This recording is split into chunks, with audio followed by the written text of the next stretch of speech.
तो चलिए आप लोग को बताते हैं जो इंड AS 7 है, स्टेटमेंट ऑफ कैश फ्लो, उसमें आईसीआई के स्टडी मटेरियल में कितने सम्स किए हुए हैं वो सारा सम्स हम आपको समझाएंगे इस वीडियो में।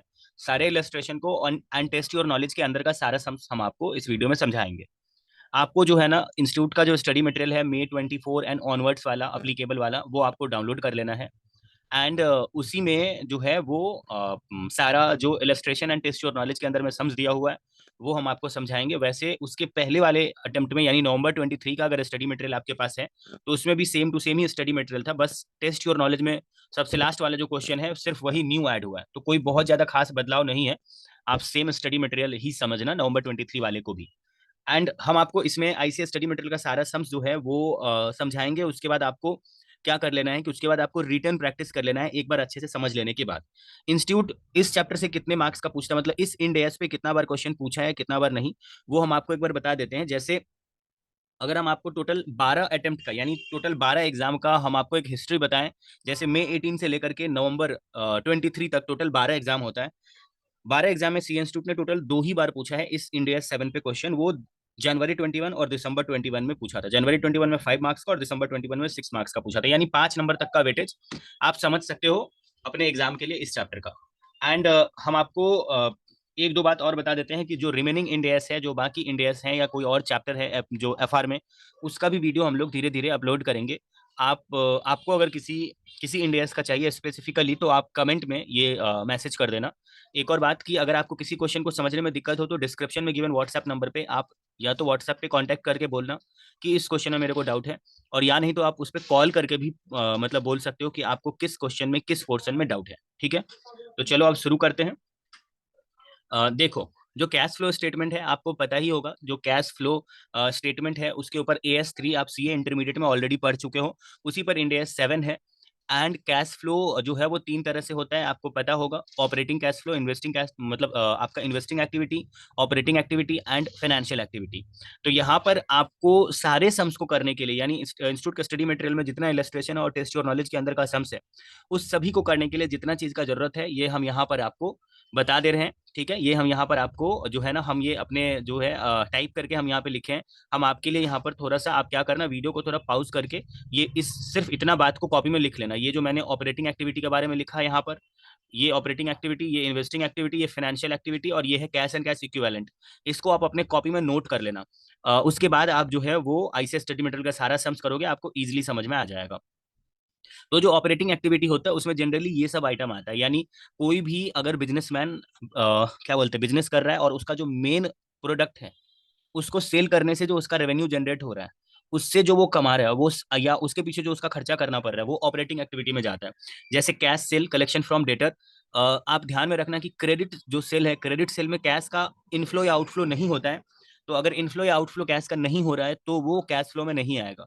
आप अपने दिमाग में बिठा के रखना कि कैश का इनफ्लो या कैश का आउटफ्लो नहीं होने पर, अगर कैश का इनफ्लो या आउटफ्लो नहीं हो रहा है तो उसको नॉन कैश ट्रांजेक्शन बोलेंगे और वो कभी भी कैश फ्लो स्टेटमेंट में नहीं आएगा। अच्छे से दिमाग में बिठा लेना या कहीं पे नोट कर लेना। नॉन कैश ट्रांजेक्शन जिसमें कैश का इनफ्लो या आउटफ्लो नहीं हो रहा है, जैसे क्रेडिट सेल है जिसमें कैश का इनफ्लो आउटफ्लो नहीं हो रहा है, या कुछ एक्सचेंज में आपने सामान ले लिया, मान लो आपने किसी को मोबाइल दिया और बदले में उससे मान लो कि बदले में उससे आपने कैमरा ले लिया, तो यहाँ पर पैसा का इनफ्लो आउटफ्लो नहीं हुआ, यानी ये नॉन कैश ट्रांजेक्शन है।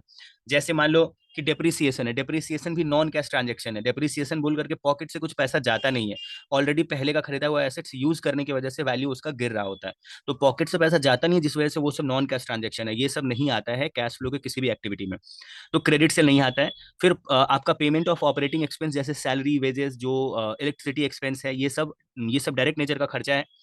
एंड ये ऑपरेटिंग खर्चा यानी किसी भी काम को करने के लिए मिनिमम ये सब खर्चा जरूरी है, खर्चा करना पड़ेगा। ओके, तो ये ऑपरेटिंग एक्टिविटी में आएगा।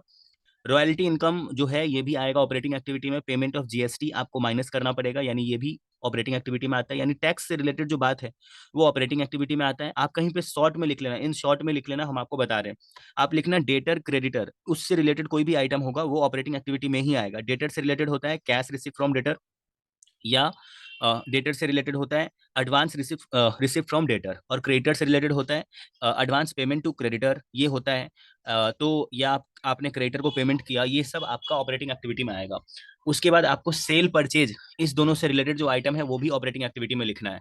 हम आपको इन शॉर्ट में लिखवा रहे हैं अभी। उसके बाद आप क्या कर लेना कि आप ऐसे समझ लो कि debtor, creditor, sale, purchase and जो ऑपरेटिंग नेचर का खर्चा है वो सब सब ऑपरेटिंग एक्टिविटी में ही आता है। यहाँ पर आपको इनकम टैक्स बोल रहे हैं एंड नीचे में बोल रहा है do not include revaluation of stock as cash flow from operating activity. अगर किसी स्टॉक का रिवैल्यूएशन हुआ जिसकी वजह से उसका वैल्यू बढ़ गया है, तो उसमें कैश का इनफ्लो तो हुआ नहीं, वो रखा रखा सामान का वैल्यू बढ़ गया, तो उसमें कैश का इनफ्लो हो नहीं रहा, जिस वजह से वो ऑपरेटिंग एक्टिविटी में नहीं जाएगा। अब आप आगे देखो, बोल रहा है एक नोट में मैंने ये लिखा हुआ है कि अगर वो कंपनी जिसका आप कैश फ्लो स्टेटमेंट बना रहे हो, अगर वो फाइनेंशियल एंटिटी है, फाइनेंशियल इंस्टीट्यूशन है, यानी वो बैंक है या कोई भी फाइनेंशियल इंस्टीट्यूशन है, तो तब उस बैंक का मेन काम क्या होगा? लोन लेना, लोन देना, डिपॉजिट लेना, डिपॉजिट का रीपेमेंट करना।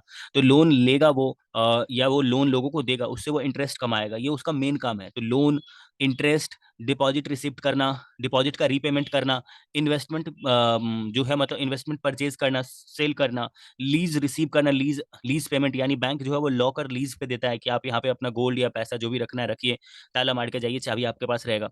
तो ये सब बैंक का मेन काम है, जिस वजह से सिर्फ फाइनेंशियल इंस्टीट्यूशन के लिए interest paid, interest receive, deposit receive, repayment of deposit, ये सब जो आइटम है वो ऑपरेटिंग एक्टिविटी में माना जाएगा।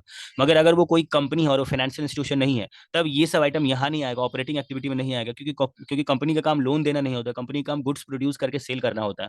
तो उनका जो इंटरेस्ट पेड रिसिप्ट है वो किसी और हेड में आएगा, अभी नीचे बताएंगे आपको। तो ये है ऑपरेटिंग एक्टिविटी का हिस्ट्री, आपको इतना जानना है।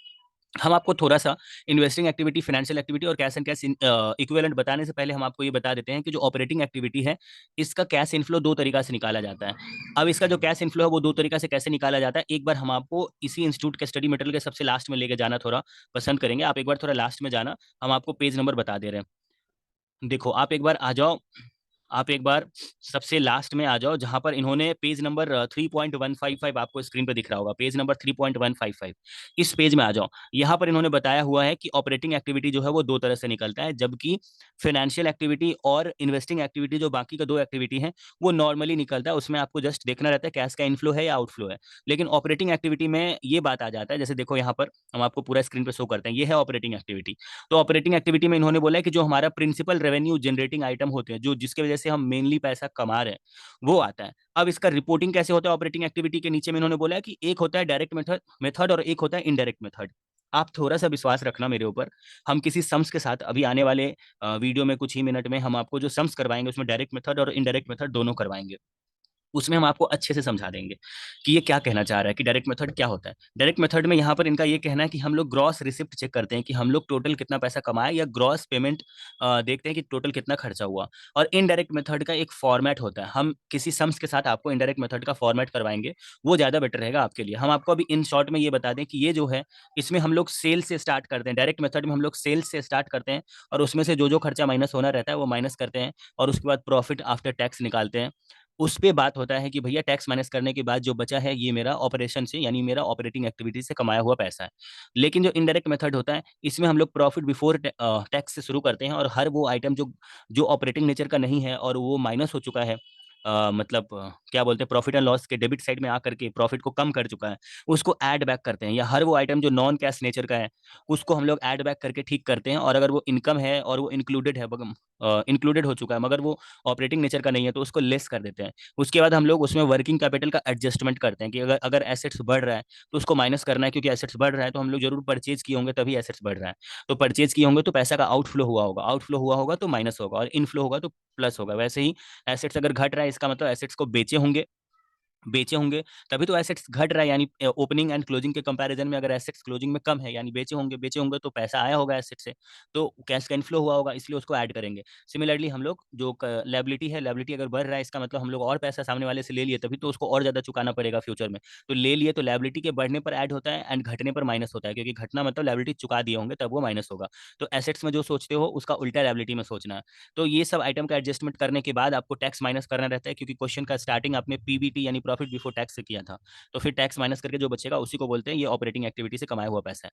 जबकि जो फाइनेंशियल एक्टिविटी का आइटम है, यहाँ पर आपको स्क्रीन पे दिख रहा होगा, जो फाइनेंशियल एक्टिविटी का आइटम है उसमें जनरली हम लोग यही देखते हैं कि gross flow of cash flow कितने का है, यानी इनफ्लो और मतलब आपका आउटफ्लो कितने का है। और जो इन्वेस्टिंग एक्टिविटी है उसमें भी हम लोग यही देखते हैं कि भैया कोई अभी हम आपको इन्वेस्टिंग एक्टिविटी और फाइनेंशियल एक्टिविटी दोनों का आइटम बताएंगे। आप थोड़ा सा एक बार शुरुआत में आ जाओ, 111 नंबर पेज में, 111 नंबर पेज में आप आ जाओ, जहां पर हम आपको बताते हैं अच्छे से। देखो, तो मैंने आपको ऑपरेटिंग एक्टिविटी बता दी, अब हम आपको बताते हैं इन्वेस्टिंग एक्टिविटी क्या होता है। इन्वेस्टिंग एक्टिविटी में जनरली हमारा जो एसेट साइड है ना, यानी फिक्स एसेट्स का साइड है, वो आता है। यानी फिक्स एसेट्स के बेचने या खरीदने पे, या इन्वेस्टमेंट के बेचने खरीदने से रिलेटेड सारा आइटम आता है। जैसे यहाँ पर परचेज या सेल ऑफ फिक्स एसेट्स लिखा हुआ है इन्होंने।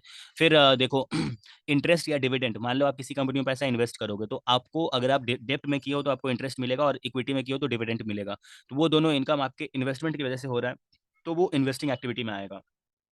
लोन आप किसी को दिए हुए हो तो आपको इंटरेस्ट मिलेगा, तो आपने इन्वेस्ट किया है किसी को लोन दे करके, तो वो आपको इंटरेस्ट देगा। ये सब यहाँ पे आएगा, लोन से रिलेटेड आएगा। फिर आप मान लो किसी एसेट्स को आप खरीद रहे हो या उसको बेच रहे हो, उससे रिलेटेड, या बैंक में एफडी करा रखा है आपने, तो एफडी का मतलब होता है long time investment, long term nature का एफडी है वो। तो अगर वो शॉर्ट टर्म का है तो वो यहाँ नहीं आएगा, वो फिर कैश एंड कैश इक्विवेलेंट में आएगा। शॉर्ट टर्म का क्या मतलब होता है वो अभी हम आपको नीचे बताएंगे, मगर जो लॉन्ग टर्म नेचर का इन्वेस्टमेंट होता है, फिक एफडी होता है, वो आपका यहीं पे आएगा, क्या बोलते हैं, आपके इन्वेस्टिंग एक्टिविटी में आएगा। आगे बोल रहा है कि purchase of subsidiary that is controlled obtained, अगर आप किसी सब्सिडरी को परचेज करते हो तो वो भी यहीं आएगा, क्योंकि आप सब्सिडरी में पैसा इन्वेस्ट कर रहे हो। उसके बाद सेल ऑफ सब्सिडियरी है, आप अगर सब्सिडरी को बेच रहे हो यानी लॉस ऑफ कंट्रोल करो, तो वो भी यहीं आएगा।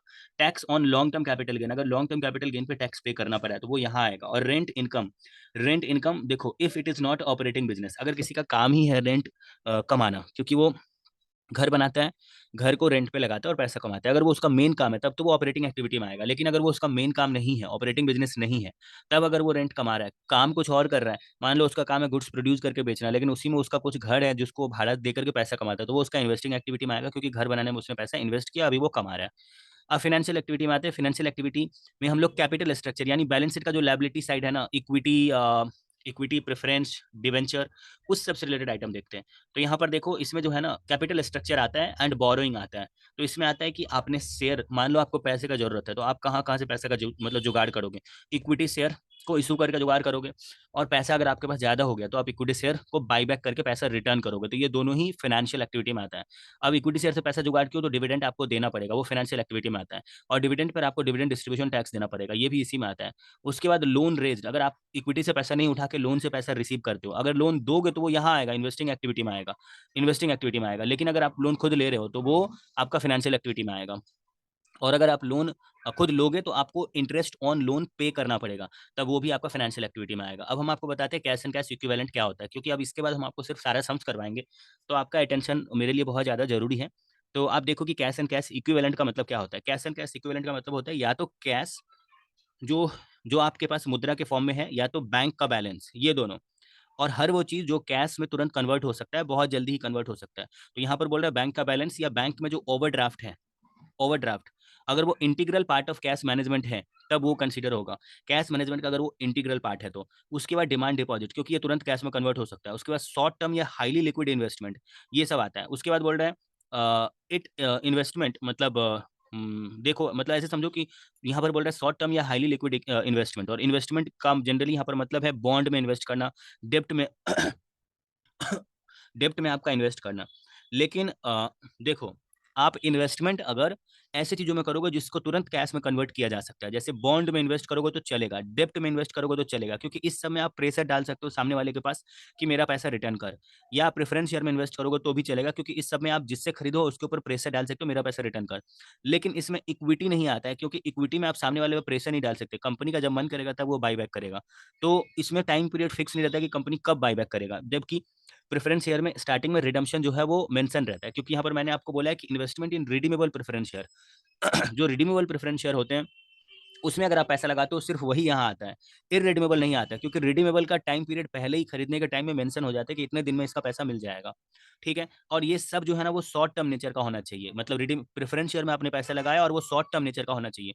शॉर्ट टर्म का मतलब मैंने यहाँ पे नीचे में बताया हुआ कि जो 3 महीने तक होता है उसी को शॉर्ट टर्म बोलते हैं, 3 मंथ तक जो होता है ना उसी को शॉर्ट टर्म बोलते हैं। तो चलो, इसी के साथ जो मुझे आपको नोट बताना था वो मैंने आपको बता दिया। अब हम आपको सारा सम्स जो आईसीएस स्टडी मटेरियल में है वो हम बताएंगे। तो सबसे पहले शुरुआत करते हैं इलस्ट्रेशन नंबर 1। ये बहुत ही सिंपल सा क्वेश्चन है, हम ज्यादा क्वेश्चन पढ़ के आपको बोर नहीं करेंगे, हम आपको जस्ट ये बोल देते हैं कि इनका ये कहना है कि इसमें कौन सा कैश एंड कैश इक्विवेलेंट है, कौन सा नहीं है, ये मेरे को बताओ। तो हम आपको जल्दी जल्दी बताते हैं, थोड़ा टाइम आपका कम लेकर के, कि कौन कौन सा इसमें कैश एंड कैश इक्विवेलेंट है, कौन सा नहीं है। तो ये बोल रहा है कि एफडी विद एसबीआई करवाएं। स्टेट बैंक ऑफ इंडिया में मैंने एफडी करवाया हुआ, लेकिन वो 3 साल का है। तो मैंने आपको बोला ना कि 3 महीने तक का अगर एफडी होगा 3 मंथ तक का अगर होगा तभी वो कैश एंड कैश इक्विवेलेंट में माना जाएगा। तो ये नहीं है, ये आपका नहीं है। ओके, आप इसको काट दो, नहीं है। फिर उसके बाद एफडी है विथ एचडीएफसी बैंक है, 10%। ओरिजिनल टर्म इसका जो है वो 2 साल है। तो अगर इसका जो ओरिजिनल टर्म है ना वो देखा जाता है, ये नहीं कि वो मेच्योर, मतलब उसका ड्यू फॉर मेच्योरिटी कब हो रहा है, ड्यू फॉर मेच्योर आपने इसको करवा रखा है बहुत पहले ही, यानी ये 2 साल का है और अभी आने वाले समय में ये ड्यू हो जाएगा। देखो अभी जो है ना टाइम चल रहा है 31 मार्च 2000 मान लो 21, तो 31 मार्च 2021 अभी टाइम चल रहा है, जहां पे मैंने मार्क किया ये क्वेश्चन आप बना रहे हो 31 मार्च 2021 को। तो 31 मार्च 2021 के बाद अप्रैल मई जून, यानी ये 3 महीना में ही रियलाइज हो जाएगा, इसका ड्यू डेट आ जाएगा। लेकिन ये एफडी आप करवाए कब थे, तो आप 2 साल पहले करवाए थे, क्योंकि इसका ओरिजिनल टर्म 2 साल है। तो ओरिजिनल टर्म देखा जाता है, ये ओरिजिनल टर्म 3 महीने से ज्यादा है तो ये भी नहीं आएगा। ओके, भले ही इसका ड्यू डेट आने ही वाला है, लेकिन ये करवाए कब थे ये देखा जाता है। उसके बाद रिडीमेबल प्रेफरेंस शेयर, बहुत अच्छा बात है, रिडीमेबल ही चाहिए, इरिडीमेबल नहीं चाहिए। रिडीमेबल प्रेफरेंस शेयर आपने करवाया 31 जनवरी को और ये रिडीम हो जाएगा 30 अप्रैल को, यानी ये 3 महीने का ही है, ये चल जाएगा। उसके बाद कैश का बैलेंस है, ये भी चल जाएगा, चाहे वो इंडियन बैंक में हो या इंटरनेशनल बैंक में हो, ये भी चल जाएगा। International branch of Indian bank, ये भी चल जाएगा। Cash balance at the various bank branch of foreign branches of foreign bank outside India, ये भी चल जाएगा, चाहे इंडिया में पैसा हो या इंडिया का बाहर हो, कंसीडर हो जाता है। उसके बाद बोल रहा है कि bank FD, sorry bank OD of SBI 4 branches, ठीक है। बोला temporary overdraft which is payable on demand. देखो देखो जो भी पैसा पेबल ऑन डिमांड होता है ना उसको शॉर्ट टर्म ही माना जाता है, क्योंकि जब मांग लोगे तब मिल जाएगा भैया जी, तब ये आपका इसमें आ जाएगा, कैश एंड कैश इक्विवेलेंट में आ जाएगा। और ट्रेजरी बिल है, और 90 डेज का मतलब ही होता है आपका 30 दिन 30 दिन 30 दिन, यानी आपका 3 महीने का है, तो 3 मंथ है, तो ये भी आ जाएगा। यानी स्टार्टिंग का 2 को छोड़ करके नीचे का सब जो है ना वो कैश एंड कैश इक्विवेलेंट है। आप यहाँ पर आंसर मैच कर सकते हो भाइयों एवं बहनों। यहाँ पर देखो इन्होंने बोला है कि ये लॉन्ग टर्म है तो ये नहीं आएगा, नॉट टू बी कंसिडर्ड। उसके बाद इन्होंने बोला एक्सक्लूड कर दो, यानी ये भी मत लो। लेकिन इस सभी को उन्होंने कंसीडर कर लिया, इस सभी को उन्होंने कंसीडर कर लिया। ठीक है, तो चलो अब मेरे ख्याल से आप इलस्ट्रेशन नंबर 1 समझ गए हो, ज़्यादा आपका टाइम वेस्ट नहीं करते। अब जो इलस्ट्रेशन नंबर 2 है वो आपको करवाते हैं। उसके लिए आपको पेज नंबर 3.120 में जाना है, 3.120। अब यहाँ पर आपको बोल रहा है कि भाइयों भाइयों एवं बहनों मेरे को बताइए कि ऑपरेटिंग एक्टिविटी में क्या क्या आता है। ऑपरेटिंग एक्टिविटी में ये आ रहा है या नहीं आ रहा है। तो सबसे पहले आपको जो है ना ये करना है, आपको मेरा बात याद रखना है। मैंने आपको बोला था ना कि ऑपरेटिंग एक्टिविटी में आपको cell purchase sale purchase debtor creditor, ये सब आपको ध्यान में रखना है। तो देखो यहाँ पर सेल बोल रहा है कि receipt from sale of mobile phone, तो ये देखो ये ऑपरेटिंग एक्टिविटी में जाएगा, क्योंकि इस कंपनी का काम ही है, बोल रहा है if company is into the business of trading of mobile phone, अगर इसका काम ही है मोबाइल फोन बेचना और ये मोबाइल फोन फोन बेच करके पैसा ले रहा है, तो ये ऑपरेटिंग एक्टिविटी में जाएगा। और ये पूछ भी रहा है ऑपरेटिंग में जाएगा कि नहीं, वो मेरे को बताओ, तो आप बोलोगे हाँ जाएगा। उसके बाद ये परचेज, मैंने आपको बोला ना सेल और परचेज दोनों आता है, ठीक है। और इसका काम ही है मोबाइल फोन को, और ये मोबाइल फोन परचेज कर रहा है, उसके लिए पेमेंट कर रहा है, ये भी आएगा। देखो मेरे बात को अच्छे से सुनना, sale purchase debtor creditor employ, employ भी आएगा, और टैक्स, एम्प्लॉय और टैक्स, इस सब से रिलेटेड आइटम जो है, या कोई भी नेसेसरी एक्सपेंसेस है इतने सारे आइटम आएगा। एक बार अच्छे से सुन लो, या तो कहीं पे लिख लो, सेल परचेज डेटर क्रेडिटर, उसके बाद आपका एम्प्लॉय, टैक्स, एंड कोई जो जो नेसेसरी अमाउंट है, जैसे एडवर्टीजमेंट पेड, ये जरूरी का खर्चा है, ये मेन ये मेन एक्सपेंस है, ये सब आएगा ऑपरेटिंग एक्टिविटी में। तो ये भी आएगा, एम्प्लॉय वाला आइटम आएगा। मैंने आपको बोला ना एम्प्लॉय को कुछ भी आप पे करोगे तो वही तो काम करके आपको दे रहा है, आपका ऑपरेशन यानी आपका बिजनेस ही चल रहा है बिकॉज ऑफ एम्प्लॉय, क्योंकि आपने उसको पैसा दिया और वो आपके लिए काम कर रहा है। तो जो जो आपका एम्प्लॉय के पीछे खर्चा है, एडवर्टीजमेंट के पीछे खर्चा है, ये भी आएगा ऑपरेटिंग एक्टिविटी में। क्रेडिट सेल, मैंने आपको पहले ही बोला था कि ये नॉन कैश ट्रांजेक्शन है, ये नहीं आएगा। तो एम्प्लॉय वाला आ गया, फिर क्रेडिट, ये आपका एडवर्टीजमेंट एक्सपेंस आ गया, क्रेडिट सेल नहीं आएगा। फिर यहाँ पर देखो मैंने आपको बोला था डेटर क्रेडिटर, डेटर का ही दूसरा नाम कस्टमर है, तो ये भी आ जाएगा ऑपरेटिंग एक्टिविटी में, क्योंकि यहाँ पे कस्टमर वो बोल रहा है। उसके बाद देखो ये बोल रहा है loss due to decrease in market value of closing stock of old mobile phones, पहले से आपने फोन खरीद कर रखा हुआ है और उसका मार्केट वैल्यू गिर गया जिसकी वजह से आपका लॉस हुआ है, तो इसमें आपके पॉकेट से कुछ पैसा अभी नहीं जा रहा है, क्योंकि ये पहले का खरीदा हुआ फोन है। तो अगर पहले का खरीदा हुआ फोन है और उसमें मान लो पहले का खरीदा हुआ फोन है और उसमें अभी उसका मार्केट वैल्यू गिर गया, तो अभी तो आपके पास से कुछ पैसा नहीं जा रहा है ना, तो ये भी नॉन कैश ट्रांजेक्शन है, ये भी ऑपरेटिंग एक्टिविटी में नहीं जाएगा। उसके बाद पेमेंट टू सप्लायर, मैंने बोला था ना डेटर क्रेडिटर, क्रेडिटर का ही नाम सप्लायर है और डेटर का ही नाम कस्टमर है, तो इस वजह से ये भी आ जाएगा। सप्लायर वर्ड बोला। डिप्रिसिएशन जो है वो नॉन कैश ट्रांजेक्शन है, प्लीज मत लेना, डिप्रिसिएशन जो है वो नॉन कैश ट्रांजेक्शन है। उसके बाद देखो यहाँ पर बोल रहा है interest paid on cash credit, तो देखो जो कैश क्रेडिट है ना, सीसी का फैसिलिटी आपको कोई बैंक देता है, कैश क्रेडिट का फैसिलिटी कोई बैंक देता है। जब आप उस बैंक के पास जाके हाथ फैलाते हो कि मेरे पास पैसे का कमी है, तुम मेरे को सीसी का फैसिलिटी दे दो, यानी कैश क्रेडिट का फैसिलिटी दे दो। बैंक आपको फाइनेंस करता है, और एक तरफ से फाइनेंस किया कि आपको पैसा दिया, सीसी का फैसिलिटी दिया, और उस पर आपसे बैंक इंटरेस्ट चार्ज करता है। ये फाइनेंशियल एक्टिविटी में आता है, ना कि ऑपरेटिंग एक्टिविटी में। ये ऑपरेटिंग एक्टिविटी में नहीं आएगा। आगे बोल रहा है profit on sale of old computers and printers in exchange of new laptop. आपने नया लैपटॉप दिया और ओल्ड, देखो मतलब नया लैपटॉप लिया और ओल्ड कंप्यूटर एंड प्रिंटर उसको दे दिया दुकानदार को, तो इसमें तो एक्सचेंज हो रहा है, पैसे तो आपके पॉकेट से जा नहीं रहा है, सामान दिया सामान लिया। तो एक्सचेंज का मतलब होता है नॉन कैश ट्रांजेक्शन। तो ये भी नहीं आएगा ऑपरेटिंग एक्टिविटी में, क्योंकि इसमें पैसा का एक्सचेंज नहीं हो रहा है, इसमें सामान का एक्सचेंज हो रहा है। पैसा का एक्सचेंज होना जरूरी है, अगर कैश का इनफ्लो होगा या आउटफ्लो होगा और वो ऑपरेटिंग नेचर का होगा तभी वो ऑपरेटिंग एक्टिविटी में आएगा। या नहीं तो कैश का इनफ्लो आउटफ्लो होगा तो भी वो आएगा, लेकिन वो जिस एक्टिविटी का होगा, यानी ऑपरेटिंग का होगा, फाइनेंसिंग का होगा, इन्वेस्टिंग का होगा, जिसमें जाना रहेगा उसमें जाएगा। लेकिन कैश का इनफ्लो आउटफ्लो होना जरूरी है।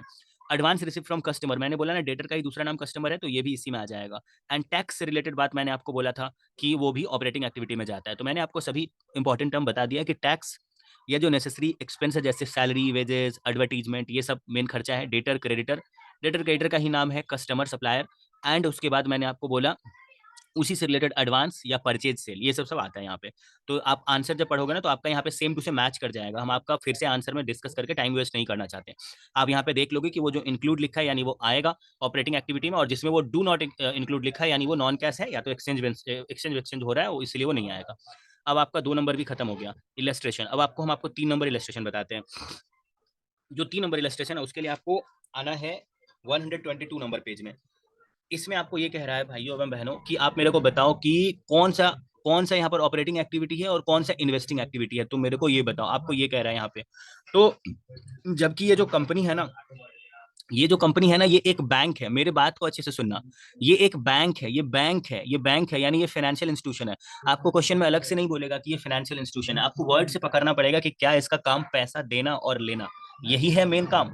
अगर इसका काम यही है बैंक का तो जनरली यही काम है, पैसा देना लेना, डिपॉजिट एक्सेप्ट करना और लोन देना। तो अगर इसका ये मेन काम है तब इसका ये ऑपरेटिंग एक्टिविटी में क्या आएगा और इन्वेस्टिंग एक्टिविटी में क्या आएगा। तो ऑपरेटिंग एक्टिविटी में उसका मेन काम लोन से रिलेटेड और डिपॉजिट से रिलेटेड, तो उससे रिलेटेड इंटरेस्ट भी आएगा ऑपरेटिंग एक्टिविटी में, डिपॉजिट भी आएगा ऑपरेटिंग एक्टिविटी में। अच्छे से सुनना मेरे बात को क्योंकि ये फाइनेंशियल एंटिटी है। तो ये डिपॉजिट से रिलेटेड ये भी ऑपरेटिंग एक्टिविटी में आएगा, कस्टमर से रिलेटेड है ऑपरेटिंग एक्टिविटी में आएगा, कस्टमर से रिलेटेड है ऑपरेटिंग एक्टिविटी में आएगा, और लोन भी बोला हुआ है ऑपरेटिंग एक्टिविटी में आएगा, डिपॉजिट बोला है ऑपरेटिंग एक्टिविटी में आएगा। कमीशन लेना बैंक का मेन काम होता है, क्योंकि जो बिल आप जाते हो बैंक के पास डिस्काउंट कराने, बैंक उसमें कमीशन खाता है, ये उसका मेन काम है, और मेन काम को ही ऑपरेटिंग एक्टिविटी बोलते हैं। तो कमीशन भी इसका ऑपरेटिंग एक्टिविटी में आ जाएगा। उसके बाद मैंने आपको लीज भी बोला हुआ था कि लीज रेंटल भी ऑपरेटिंग एक्टिविटी में आता है। लीज रेंटल जो है ये भी ऑपरेटिंग एक्टिविटी में आता है। फिर मैंने आपको टैक्स का अमाउंट बोला था, टैक्स लिख लो, वो भी ऑपरेटिंग एक्टिविटी में आता है। लेकिन अगर बैंक जो है वो फर्नीचर खरीद रहा है, ये ऑपरेटिंग एक्टिविटी में नहीं है, क्योंकि बैंक का काम फर्नीचर बेचना खरीदना नहीं है, बैंक का काम है पैसा लेना पैसा देना, ये काम है। अगर वो फर्नीचर परचेज कर रहा है अपने किसी ब्रांच के लिए, यानी वो इन्वेस्ट कर रहा है उसमें, तो ये इन्वेस्टिंग एक्टिविटी में जाएगा, ये इन्वेस्टिंग एक्टिविटी में जाएगा। प्लीज ध्यान रखना, ये पहला ऐसा आइटम है जो अभी तक इन्वेस्टिंग एक्टिविटी में जाएगा। उसके बाद बोल रहा है implementation of upgraded banking software. तो इंप्लीमेंट किया implementation of upgraded banking software, आप बैंकिंग सॉफ्टवेयर को इन्होंने इंप्लीमेंट किया अपग्रेडेड वाला, यानी उसमें पैसा खर्चा किया। तो ये वो इन्वेस्ट किया, क्योंकि सॉफ्टवेयर जनरली 3 महीने से ज्यादा यानी लंबे टाइम तक ही चलता है, और इन्होंने नया वाला सॉफ्टवेयर लगवाया या अपग्रेड करवाया, तो ये इसमें पैसा इन्होंने इन्वेस्ट किया, ये भी इन्वेस्टिंग एक्टिविटी है। उसके बाद बोल रहा है purchase of shares in 100% subsidiary for opening branch in Abu Dhabi. अब मेरा बात सुनो, यहाँ पर क्या है कि purchase of share in 100% subsidiary for opening a branch in in Abu Dhabi. इसमें वो सब्सिडरी में पैसा इन्वेस्ट कर रहे हैं, ठीक है, क्योंकि वो सब्सिडरी में पैसा वो इन्वेस्ट कर रहे हैं, इन्वेस्ट करके वो और ज्यादा ब्रांच बनाना चाह रहे हैं, तो ये इन्वेस्टिंग एक्टिविटी में जाएगा। उसके बाद देखो यहाँ पर new car purchase from Honda dealer in exchange of old car, यहाँ पे एक्सचेंज है, and remaining amount paid in cash. देखो क्या क्या उन्होंने नया कार लिया और बदले में पुराना कार दे दिया और थोड़ा सा पैसा दे दिया। तो जो पैसा वाला पोर्शन है, आप अच्छे से समझो, अगर जो जो पैसा वाला पोर्शन है वो चला जाएगा उनका ऑपरेटिंग मतलब जो पैसा वाला पोर्शन है, क्योंकि वो एसेट्स खरीद रहे हैं और एसेट्स में पैसा इन्वेस्ट कर रहे हैं। तो यहाँ पर देखो इसका आंसर में इन्होंने ये कहा है कि आपका 13 नंबर है। देखो जितना में उन्होंने मतलब कार खरीदा, उसका जितना पोर्शन उन्होंने ओल्ड कार से सेटअप कर दिया वो कहीं नहीं आएगा। लेकिन जितना पैसा वो दिए, सिर्फ वो पैसा, बिकॉज वो एसेट्स खरीद रहे हैं और वो लंबे टाइम तक उनको बेनिफिट देगा, तो सिर्फ कैश का पोर्शन जो है ना वो इन्वेस्टिंग एक्टिविटी में जाएगा। उसके बाद है provident fund paid for employ. तो ये मतलब जो जो उनके यहाँ एम्प्लॉय काम कर रहे हैं, एम्प्लॉय वर्ड से ही आप ऑपरेटिंग एक्टिविटी में पोस्ट कर देना, मैंने आपको बताया। उसके बाद आप देखो बोल रहा है ईसॉप है, ESOP issued employ stock option. तो ईसॉप में कोई कैश का आउटफ्लो नहीं होता है। जब वो उसका मैच्योर होता है, मतलब जब वो अपना पूरा टाइम वेस्ट कर दिया रहता है और उस टाइम उसको शेयर खरीदना रहता है, तो कम दाम पे उसको दिया जाता है। तो अभी अगर उसको ईसॉप दिया है, तो इसके वजह से कुछ कैश का लेन देन नहीं हुआ है, तो ये नॉन कैश ट्रांजेक्शन है, ये कहीं नहीं आएगा। आप नीचे जो है ना, मैंने जो आंसर बोला ना, अभी मैंने बोला, और आपसे आपको सी इंस्टीट्यूट के बुक में करना पड़ेगा, और आप विश्वास रखो हम आपका 100% सारा सम्स करवा देंगे इसी वीडियो में। तो जो है, आप यहाँ पर नीचे में आंसर मैच कर लेना। आप जब मैच करोगे तो आपको सारा मेरा बात यहाँ पे मैच कर जाएगा। ओके, तो चलो अब जो हमारा नेक्स्ट क्वेश्चन है वो हम आपको बताते हैं। नेक्स्ट क्वेश्चन के लिए जो है वो आपको आना है। नेक्स्ट क्वेश्चन के लिए देखो, नेक्स्ट क्वेश्चन आपका तो ये हो गया। 4 नंबर तो आपका कंप्लीट। देखो अब आप एक बार 4 नंबर के लिए आ जाओ, 124 नंबर पेज में, 100 124 नंबर पेज में।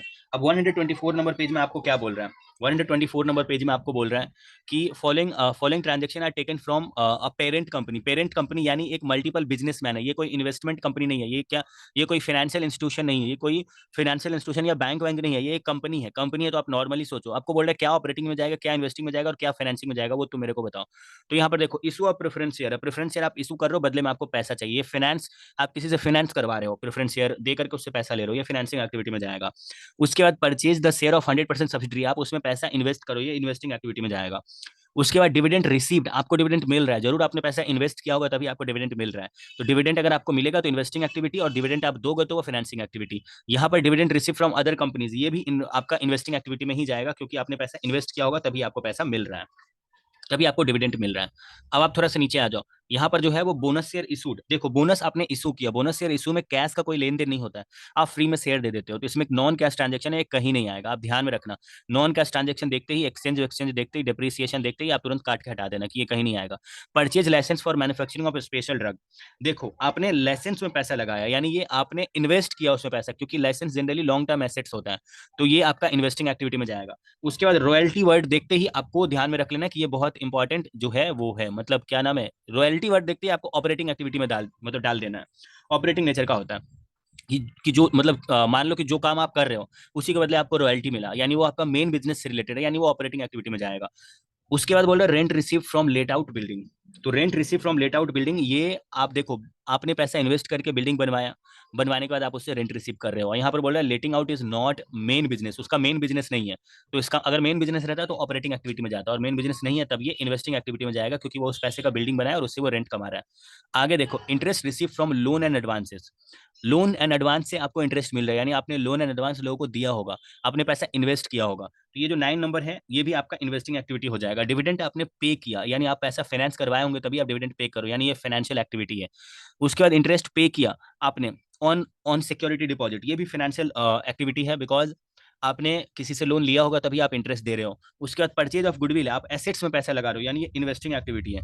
उसके बाद बोल रहे हैं acquire the assets of a company by issue of equity shares, एक कंपनी के एसेट्स को आप अक्वायर कर रहे हो और इशू उसको इक्विटी शेयर आप इशू कर रहे हो, not partly any not parting any cash, यानी पैसा कुछ नहीं दे रहे हो, पूरा शेयर में ही दे रहे हो। तो यहाँ पर कैश का कोई इन्वॉल्वमेंट ही नहीं है, ना कैश का लेन देन हो रहा है ना कुछ हो रहा है, आप उसके एसेट्स को आपने अक्वायर किया, बदले में शेयर दे दिया, तो यहाँ पे ये नॉन कैश ट्रांजेक्शन है, ये कहीं नहीं आएगा, आप ध्यान में रखना।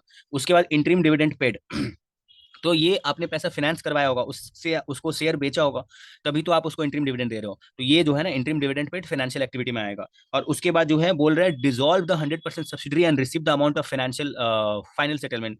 आपने सब्सिडी को डिसॉल्व कर दिया, यानी आप जब सब्सिडी में पैसा लगाए थे, इन्वेस्ट किए थे, तब आप उसको इन्वेस्टिंग एक्टिविटी बोले थे, और अभी आप उसी सब्सिडी को बेच दे रहे हो, तो उससे जो पैसा आपको मिलेगा वो भी इन्वेस्टिंग एक्टिविटी में ही जाएगा। ठीक है, जैसे यहाँ पर देखो, आपने सब्सिडी में पैसा लगाया था तो उसको इन्वेस्टिंग एक्टिविटी बोला था, और जब उसको बेचोगे तब भी उसको इन्वेस्टिंग एक्टिविटी ही बोलोगे, मेरे ख्याल से आप समझ रहे हो। तो अगर कोई डाउट हो फिर भी तो आप मेरे से पूछ सकते हो व्हाट्सएप पे, डिस्क्रिप्शन में गिवन व्हाट्सएप नंबर पे। एक और बात आपको बता देते हैं कि हम लोग इंपॉर्टेंट क्वेश्चन देते हैं, सीए फाउंडेशन, इंटर और फाइनल सभी का गारंटीड रहता है उसको एग्जाम में मैच होने का, ठीक है। तो उसके लिए भी आप डिस्क्रिप्शन में गिवन व्हाट्सएप नंबर पे कॉन्टैक्ट कर सकते हो, ठीक है। गारंटी रहेगा, जो देंगे इंपॉर्टेंट क्वेश्चन उसी में से आएगा आपके एग्जाम में। तो चलो आगे जो इलस्ट्रेशन नंबर 5 है वो बताते हैं आपको पहले। इलस्ट्रेशन नंबर 5 में बोल रहा है कि an entity has entered into a factoring arrangement and received money from the factors. Factoring arrangement का मतलब होता है कि मान लो कि कोई एक कंपनी है जिसके पास बहुत सारा बिल्स रिसीवेबल है, मतलब जिसपे उसको फ्यूचर में पैसा मिलेगा, और वो उस बिल्स रिसीवेबल को किसी बैंक के पास या किसी भी इंसान के पास गिरवी रख करके उससे वो सारा पैसा ले लेता है, और वो जो बैंक है ना वो उस बिल के अगेंस्ट में ड्यू डेट को पैसा रिसीव कर लेगा। इसी को बोलते हैं फैक्टरिंग अरेंजमेंट, यानी फैक्टर का मतलब होता है डेटर, और डेटर का बिल के अगेंस्ट में आप पैसा अरेंज कर रहे हैं। तो एक एंटिटी ऐसा कर रहा है, तो examine the set transaction and how and state how should it be how should it be presented in the statement of cash flow. अब ये स्टेटमेंट ऑफ कैश फ्लो में कैसे आएगा, तो आपका सोल्यूशन ये कह रहा है कि ये स्टेटमेंट ऑफ कैश में जो आएगा ये डिपेंड करता है कि वो रिकोर्स है या नॉन रिकोर्स है। तो रिकोर्स का मतलब नीचे में उन्होंने बताया है। रिकोर्स का मतलब होता है कि मान लो कि आपको जो है वो डेटर से पैसा लेना था और क्रेडिटर को चुकाना था, तो आपने क्रेडिटर को डेटर वाला बिल दे दिया, बोला अब हम तुमको नहीं चुकाएंगे, तुम मेरे डेटर से पैसा ले लेना। इससे क्या होगा, मतलब फॉर एग्जांपल मानो कि आपने रमेश से पैसा लिया, तो रमेश आपका क्रेडिटर हो गया क्योंकि आपको फ्यूचर में उसको पैसा देना है, और आप सुरेश से पैसा पाओगे फ्यूचर में। तो सुरेश से जो पाओगे वो वाला जो बिल है वो आपने रमेश को दे दिया, और रमेश को बोला कि तुम जो है ना वो सुरेश से पैसा ले लेना ड्यू डेट को, और रमेश मान भी गया कि मतलब आपका क्रेडिटर मान भी गया कि आपके डेटर से ही पैसा ले लेगा। तो इसको बोलते हैं रिकोर्स फैक्टरिंग। रिकोर्स फैक्टरिंग तो इसका कोई भी ट्रांजेक्ट मतलब इसमें कैश का जो मतलब ये ट्रीटमेंट है ऑपरेटिंग एक्टिविटी में कुछ नहीं होगा। ऑल दो ये जो ट्रांजेक्शन है वो डेटर से रिलेटेड है, क्योंकि आपने डेटर को सामान बेचा होगा तभी तो वो फ्यूचर में आपको पैसा देगा। तो ये ऑपरेटिंग एक्टिविटी में कुछ जाएगा ही नहीं, बिकॉज डेटर तो आपको पैसा दिया ही नहीं, देगा तब ऑपरेटिंग एक्टिविटी में जाएगा। सिर्फ इसका पोस्टिंग जो है वो आपका सिर्फ इसका पोस्टिंग जो है वो आपको लिखना पड़ेगा। सिर्फ इसका पोस्टिंग आपको लिखना पड़ेगा, मैं आपको बताता हूँ। यहाँ पर जब आप सेकंड पैरा पढ़ोगे तो इसका पोस्टिंग आपको फाइनेंसिंग एक्टिविटी में करना पड़ेगा, क्योंकि एक तरह से आपने क्रेडिटर से पैसा फाइनेंस करवा लिया, आपके पास पैसा आ गया और आप क्रेडिटर को बोल रहे हो कि तुम मेरे डेटर से पैसा ले लेना। तो इसका इम्पैक्ट जो है ना, मतलब ऑपरेटिंग एक्टिविटी में कुछ नहीं आएगा। ऑपरेटिंग एक्टिविटी में इसको बोला जाएगा ये नॉन कैश ट्रांजेक्शन है, क्योंकि डेटर से तो डायरेक्टली आपको पैसा नहीं मिला। लेकिन जो क्रेडिटर से आपने पैसा लिया और उसको डेटर से सेट ऑफ कर दिया, तो आप पैसा क्रेडिटर से तो आपको मिला था, क्रेडिटर ने आपको फाइनेंस किया था, तो वो आपकी फाइनेंशियल एक्टिविटी में आएगा। इसको बोलते हैं रिकोर्स फैक्टरिंग। लेकिन जो नॉन रिकोर्स फैक्टरिंग है इसमें आप खुद ही अपने मतलब डेटर का बिल किसी को देते हो और उससे पैसा ले लेते हो आप खुद ही। तो इस कोर्स में वो ऑपरेटिंग एक्टिविटी में आता है, क्योंकि डेटर से मिला हुआ पैसा ऑपरेटिंग एक्टिविटी में जाता है, जो ये मैंने आपको बहुत पहले ही बताया हुआ था। तो यही था हमारा इलस्ट्रेशन नंबर 5 जो आपको समझना था। चलिए अगला वाला इलस्ट्रेशन नंबर 6 करते हैं। चलिए जो इलस्ट्रेशन नंबर 6 है वो हम आपको बताते हैं। इलस्ट्रेशन 6 में आपको बोल रहा है कि कैश फ्रॉम ऑपरेशन बताइए, यानी ऑपरेटिंग एक्टिविटी का कैश बताइए, डायरेक्ट मेथड से और इनडायरेक्ट मेथड से। तो यही वो क्वेश्चन है जिसमें आपको ये पता चल जाएगा कि ऑपरेटिंग एक्टिविटी में दो मेथड से आप निकाल सकते हो उसके कैश के फ्लो को, डायरेक्ट मेथड और इनडायरेक्ट मेथड। ये इस क्वेश्चन में आपको दोनों ही पता चल जाएगा। चलो मैं आपको बताता हूँ। देखो यहाँ पर इस क्वेश्चन में बोल रहा है कि सेल्स जो है वो 5 लाख रुपीज का है, और यहाँ पे बहुत सारा आइटम को मतलब माइनस किया हुआ। कॉस्ट ऑफ गुड सोल्ड ये माइनस होना ही चाहिए, एडमिनिस्ट्रेशन एंड सेलिंग ओवरहेड ये माइनस होना चाहिए, ओवरहेड का खर्चा, डिप्रिसिएशन ये माइनस नहीं होना चाहिए। मतलब जब आप इनडायरेक्ट मेथड से करोगे तो आपको समझ में आएगा कि डिप्रिसिएशन नॉन कैश है, जिस वजह से इसको एड बैक करते हैं। उसके बाद यहाँ पर इंटरेस्ट पेड जो है ये फाइनेंशियल एक्टिविटी मतलब फाइनेंसिंग एक्टिविटी से रिलेटेड है, और loss on sale of assets ये इन्वेस्टिंग एक्टिविटी से रिलेटेड है, वो यहाँ माइनस हुआ है। उसके बाद आ गया profit before tax, tax minus किया, प्रॉफिट आफ्टर टैक्स आ गया। आप ध्यान रखना कि डायरेक्ट ये आपका डायरेक्ट मेथड हो या इनडायरेक्ट मेथड हो, दोनों ही मेथड में अगर किसी आइटम से रिलेटेड एक से ज्यादा इंफॉर्मेशन दिया होगा तो उसका लेजर बना लेना, तभी उसका करेक्ट अमाउंट आप निकाल पाओगे। तो यहाँ पर सेल आपको दिया मतलब सेल का अमाउंट आप मतलब आप देखे हैं ऊपर में सेल का अमाउंट। अब नीचे आ जाइए, बैलेंस शीट बोला हुआ है। यहाँ पे बैलेंस शीट में ये बोल रहा है कि एसेट जो है इसके पास दो ठो है, नॉन करेंट एसेट्स में पीपीई है और इन्वेस्टमेंट है। मैंने आपको बोला था कि एसेट्स से रिलेटेड एसेट्स के चेंजेस को इन्वेस्टिंग एक्टिविटी में दिखाते हैं, तो ये आपका इन्वेस्टिंग एक्टिविटी में चला गया, आप लिख लेना इन्वेस्टिंग एक्टिविटी। और करंट एसेट्स में जो चेंजिंग है कैश एंड कैश इक्विवेलेंट को छोड़ करके, क्योंकि कैश एंड कैश इक्विवेलेंट सबसे लास्ट में ओपनिंग ऐड करते हैं, क्लोजिंग लेस करते हैं। तो जो करंट एसेट्स में चेंजिंग है वो आपका ऑपरेटिंग एक्टिविटी में जाता है, ऑपरेटिंग एक्टिविटी में जाता है, उसके चेंजेस को हम लोग लिखते हैं। ये हम लोग कब करते हैं, जब हम लोग इनडायरेक्ट मेथड से निकाल रहे होते हैं आपके कैश के इनफ्लो या आउटफ्लो को, ठीक है, तब हम लोग इसको ऐसा करते हैं कि वर्किंग कैपिटल के चेंजेस को ले लेते हैं। लेकिन जब हम लोग डायरेक्ट मेथड से करते हैं सम्स को सॉल्व, तो हम लोग देखते हैं कि भाई जैसे सेल्स है तो सेल्स से रिलेटेड है ट्रेड रिसीवेबल। तो आप ये देखोगे कि ओपनिंग यहाँ पर दिया हुआ है, देखो यहाँ पर ओपनिंग राइट साइड दिया हुआ है और पहले क्लोजिंग दिया हुआ है। तो ओपनिंग में था मतलब आप यहाँ पर बैलेंस देखो कि ओपनिंग में 7,000 बैलेंस है, और आपने उसके बाद सेल किया 5 लाख का, यानी 5,07,000 आपको पैसा मिलना चाहिए। लेकिन आप देख रहे हो कि लास्ट में सिर्फ 10,000 का डेटर बचा हुआ है, यानी 5,07,000 आपको किसी से पैसा लेना था, और at the end of the year आप देख रहे हो कि सिर्फ 10,000 उससे लेना है, यानी वो बैलेंस पैसा दे दिया। तो इस तरह से आप निकाल सकते हो कि आपके पास कितना पैसा आया, यानी एक आइटम से रिलेटेड कितने और आइटम दिए हुए हैं जिससे आप कैश का इनफ्लो आउटफ्लो निकाल पाओ, सिर्फ वही यहाँ पर आपको लिखना है। कैश एंड कैश इक्विवेलेंट ये लास्ट में काम आएगा, ये ऑपरेटिंग एक्टिविटी का पार्ट नहीं है, यानी जो कैश एंड कैश इक्विवेलेंट है ये ऑपरेटिंग एक्टिविटी का पार्ट नहीं है। आपको सिर्फ बोला कैश फ्रॉम ऑपरेटिंग एक्टिविटी बताने के लिए। जब आपको बोलेगा कैश फ्लो स्टेटमेंट बनाओ, तब जब कैश ऑपरेटिंग एक्टिविटी का, इन्वेस्टिंग एक्टिविटी का और फाइनेंशियल एक्टिविटी का, तीनों का जोड़ करके जो आएगा उसमें कैश का ओपनिंग बैलेंस जोड़ोगे, तो आंसर क्लोजिंग वाला जो है ना वो खुद ही आ जाएगा। इससे आपको ये पता चल जाएगा कि आपका कैश फ्लो स्टेटमेंट सही है या गलत। लेकिन इस क्वेश्चन में आपको सिर्फ ऑपरेटिंग एक्टिविटी का बनाना है, जिस वजह से कैश का बैलेंस का कोई लेना देना नहीं है। उसके बाद यहाँ पर देखो, ये जो इक्विटी का दिया हुआ है लायबिलिटी साइड का, ये फाइनेंशियल नेचर का है, फाइनेंसिंग एक्टिविटी से रिलेटेड है, और फाइनेंसिंग एक्टिविटी या इन्वेस्टमेंट एक्टिविटी से रिलेटेड आइटम से आपको कोई मतलब ही नहीं है, क्योंकि आपको सिर्फ ऑपरेटिंग एक्टिविटी का इनफ्लो निकालने बोला। ये जो है ना, ये चेंजेस ये आता है ऑपरेटिंग एक्टिविटी में। तो आप यहाँ पर देखो, जैसे देखो यहाँ पर ट्रेड पेबल दिया हुआ है, ट्रेड पेबल का ओपनिंग एंड क्लोजिंग बैलेंस दिया हुआ है, और यहाँ पर सीओजीएस दिया हुआ था क्वेश्चन में। तो आप इससे परचेज निकाल सकते हो कि ओपनिंग प्लस परचेज, मतलब ओपनिंग जो अमाउंट है, opening plus purchase minus closing. देखो यहाँ पर आप यहाँ पर इन्वेंट्री को काउंट करो, मतलब हम आपको सोल्यूशन के साथ समझा देते हैं, एक बार सोल्यूशन में आ जाओ, आपको सब समझ में आ जाएगा। यानी आपको हर आइटम के साथ लिंक करके कौन सा आइटम दिया हुआ है जिससे आप कैश का फ्लो निकाल पाओ, ये आपको देखना है। जैसे देखो, आप सम्स का जो स्टार्टिंग है ना डायरेक्ट मेथड में, जब आप कैश फ्लो फ्रॉम ऑपरेशन निकालोगे डायरेक्ट मेथड में, तो आपको ऐसे ही शुरू करना है कि सेल्स से स्टार्ट करना है, यानी कैश सेल से स्टार्ट करना है, क्रेडिट सेल नहीं आएगा। तो इसमें बोल रहे हैं आप एक बार वर्किंग नोट नंबर 1 जाकर के देख लीजिए। तो मैंने आपको बोला था ना कि सेल आप इतने का किए और ओपनिंग में इतना अमाउंट है, यानी 5,07,000 आप पाते थे, लेकिन at the end of the year में सिर्फ 10,000 ही पाते हो, यानी इतना पैसा आपको मिल गया होगा। तो जो मिल गया है उसको आप यहाँ पर दिखाओ, मतलब उसको यहाँ पर आप प्लस में दिखाओ कि इतना मेरे को कैश सेल, यानी इतना मेरे को पैसा मिला। अब उसके बाद आप जो है ना, हर वो आइटम के साथ ये देखो कि उसमें कैश का फ्लो कैसे निकालोगे। तो जैसे आपको क्वेश्चन में आपको दिया हुआ था इन्वेंट्री, तो इन्वेंट्री का ओपनिंग बैलेंस, क्लोजिंग बैलेंस और सीओजीएस सब दिया हुआ था। तो आप बोलोगे कि opening balance of inventory plus purchase of inventory total इतना हुआ, माइनस क्लोजिंग कर देंगे तो पता चल जाएगा सीओजीएस, कितने का सामान मैंने बेच दिया। यानी सीओ, जब आप लेफ्ट साइड से राइट साइड क्लोजिंग बैलेंस को भेजोगे, तो क्लोजिंग बैलेंस जो मतलब इन्वेंट्री का है वो ऐड बैक हो जाएगा। इसीलिए यहाँ पर क्लोजिंग बैलेंस को ऐड किए हैं 12,000 को 3,50,000 से, एंड ओपनिंग को लेफ्ट साइड में आप लिखे थे opening plus purchase minus closing equal to COGS. तो सीओजीएस में क्लोजिंग जाकर के ऐड हो जाएगा और ओपनिंग माइनस हो जाएगा, तो आपको परचेज पता चल जाएगा। परचेज का मतलब है इतना पैसा का आपने इन्वेंट्री खरीदा। अब अगर इतने पैसे का आपने इन्वेंट्री खरीदा, तो ओपनिंग में और ट्रेड रिसीवेबल को कितना देना था, जिससे खरीदोगे उसका नाम है ट्रेड पेबल, यानी क्रेडिटर।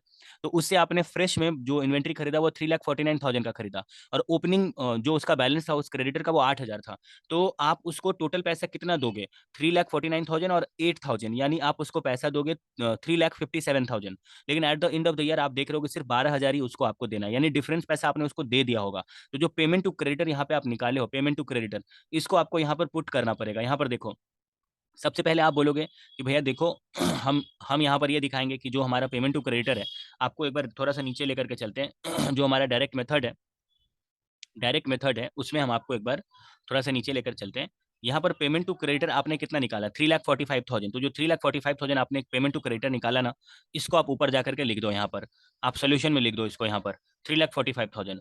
अब आप जो है ना, हर वो आइटम जिससे आप कैश का इनफ्लो आउटफ्लो निकाल सकते हो वो निकालो। आपको क्वेश्चन में एडमिनिस्ट्रेशन का एक्सपेंस दिखा था, आपको क्वेश्चन में एडमिनिस्ट्रेशन का जो अमाउंट था वो दिखा था।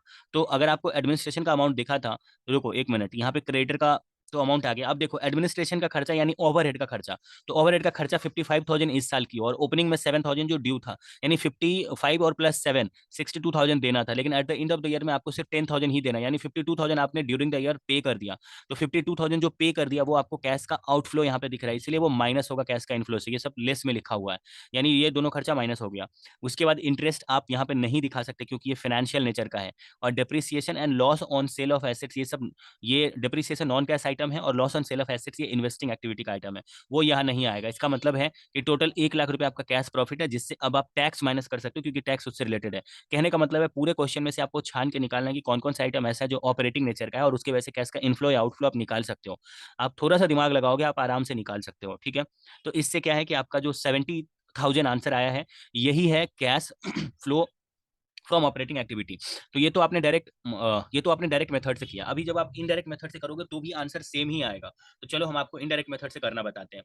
जब आप इनडायरेक्ट मेथड से यहाँ पे आओगे तो इनडायरेक्ट मेथड का फॉर्मेट होता है कि सबसे पहले प्रॉफिट आफ्टर टैक्स, यानी आप यहाँ पर प्रॉफिट बिफोर टैक्स भी लिख सकते थे, टैक्स को एड बैक कर आपको करना रहता है और लास्ट में आप फिर टैक्स को माइनस कर देते हैं, तो बात बराबर ही पड़ता। शुरू में आप टैक्स को एड बैक कर रहे हो, लास्ट में टैक्स को माइनस कर रहे हो।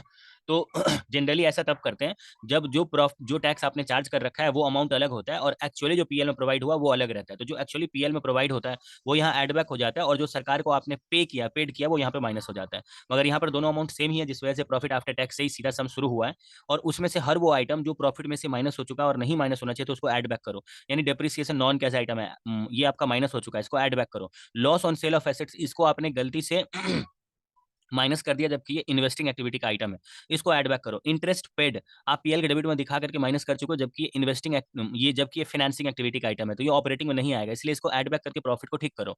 उसके बाद आपको क्या करना है, वर्किंग कैपिटल का चेंजेस, वर्किंग कैपिटल यानी करंट एसेट्स करंट लायबिलिटी के चेंजेस को, यानी करंट एसेट्स अगर घट रहा है इसका मतलब उसको बेचे होंगे, पैसा आया होगा तो वो ऐड होगा। और अगर करंट एसेट्स यानी ट्रेड रिसीवेबल बढ़ रहा है इसका मतलब उसको और ज्यादा खरीद लिए होंगे या उसको और ज्यादा पैसा दे दिए होंगे। डेटर अगर आपका बढ़ रहा है इसका मतलब उसको और ज्यादा पैसा या उसको और ज्यादा एसेट्स दे दिए होंगे, तभी वो बढ़ गया तो आपके पास से कुछ गया ही होगा, गया होगा मतलब वो माइनस होगा।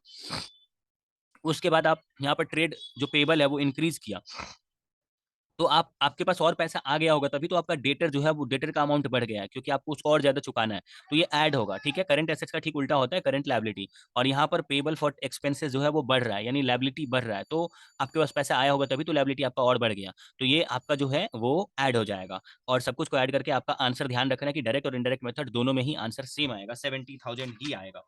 तो ये भी क्वेश्चन आपको मेरे ख्याल से समझ में आ गया होगा। अगर फिर भी कोई डाउट होगा तो आप जो है ना डिस्क्रिप्शन में गिवन व्हाट्सएप नंबर पे मेरे को कांटेक्ट करके बोल सकते हो, ये हम आपको फिर से समझा देंगे।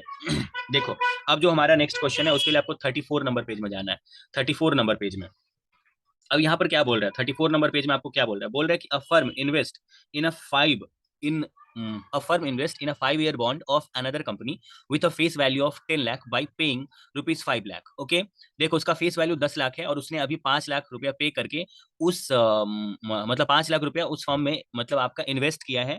ठीक है, बॉन्ड को खरीदने के लिए। इफेक्टिव रेट ऑफ इंटरेस्ट जो है वो 15% है। Firm recognises the proportionate interest income in its income statement through the period of bond, मतलब जब जो बॉन्ड से इंटरेस्ट मिल रहा है उसको ये प्रोपोर्शनेट बेसिस पर मिल रहा है क्योंकि अभी इसने आधा ही पैसा इन्वेस्ट किया है, तो उसको वो इंटरेस्ट इनकम मान रहा है, यानी पीएल में दिखा रहा है, प्रॉफिट एंड लॉस के क्रेडिट साइड में दिखा रहा है, तभी तो इंटरेस्ट इनकम मानना बोलेंगे।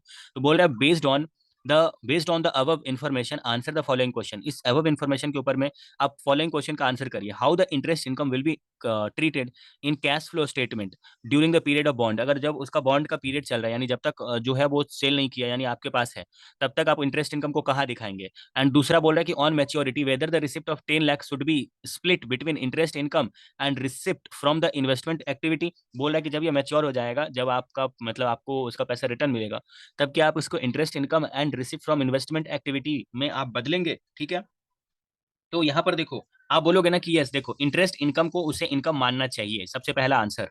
दूसरा आंसर बोलोगे कि जब उसको पैसा मिलेगा रिडम्पशन के टाइम में, मेच्योरिटी के टाइम में, तो वो उसको दो पार्ट में बांटेगा, एक इंटरेस्ट वाला पार्ट और एक जो प्रिंसिपल दैट इज जो फेस वैल्यू वाला पार्ट है उसको वो दिखाएगा। यहाँ पर देखो, यहाँ पर आप इसको पढ़ोगे तो आपको समझ में आ जाएगा कि रिसिप्ट के टाइम में वो इन्वेस्टमेंट एक्टिविटी में दिखाएगा प्रिंसिपल वाले पोर्शन को बाइफरकेट करके दिखाएगा, और जो इंटरेस्ट इनकम है money receipt on the bond मतलब वो इन्वेस्टमेंट एक्टिविटी जो पैसा उसको मिलेगा उसको दो पार्ट में दिखाएगा, एक उसका प्रिंसिपल पोर्शन वाला कितना मिला एंड फिर एक उसको उस पर इंटरेस्ट कितना मिला, वो उसको बाइफरकेट करके दिखाना पड़ेगा।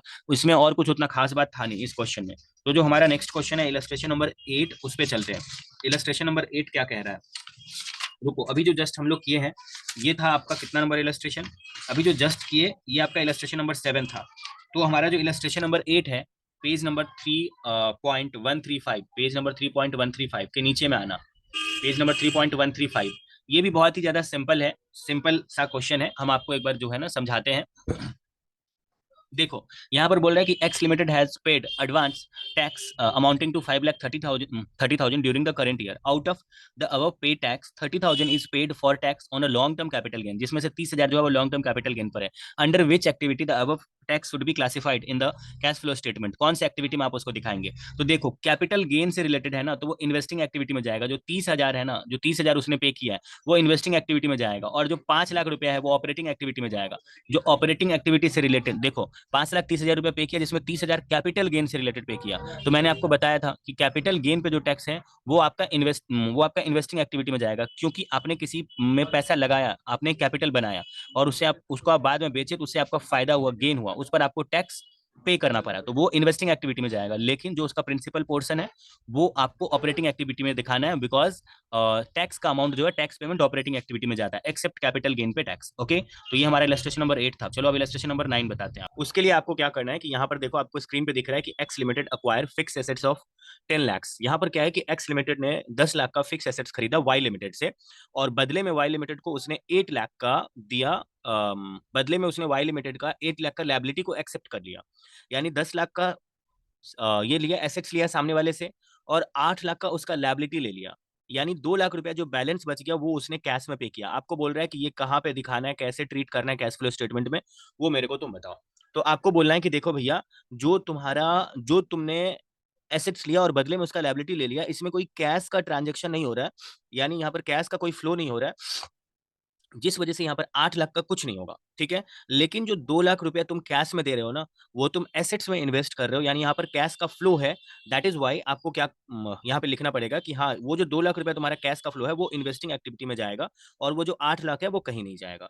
तो यही था आपका इलस्ट्रेशन नंबर 9। उसके बाद आपको इलस्ट्रेशन नंबर जो 10 है उसको करना है। देखो अभी स्क्रीन पे आ जाओ, जो पेज नंबर 3.141 है उसमें आना है। यहाँ पर आपको ये बोल रहा है कि an entity has bank balance in foreign currency aggregating to USD 100।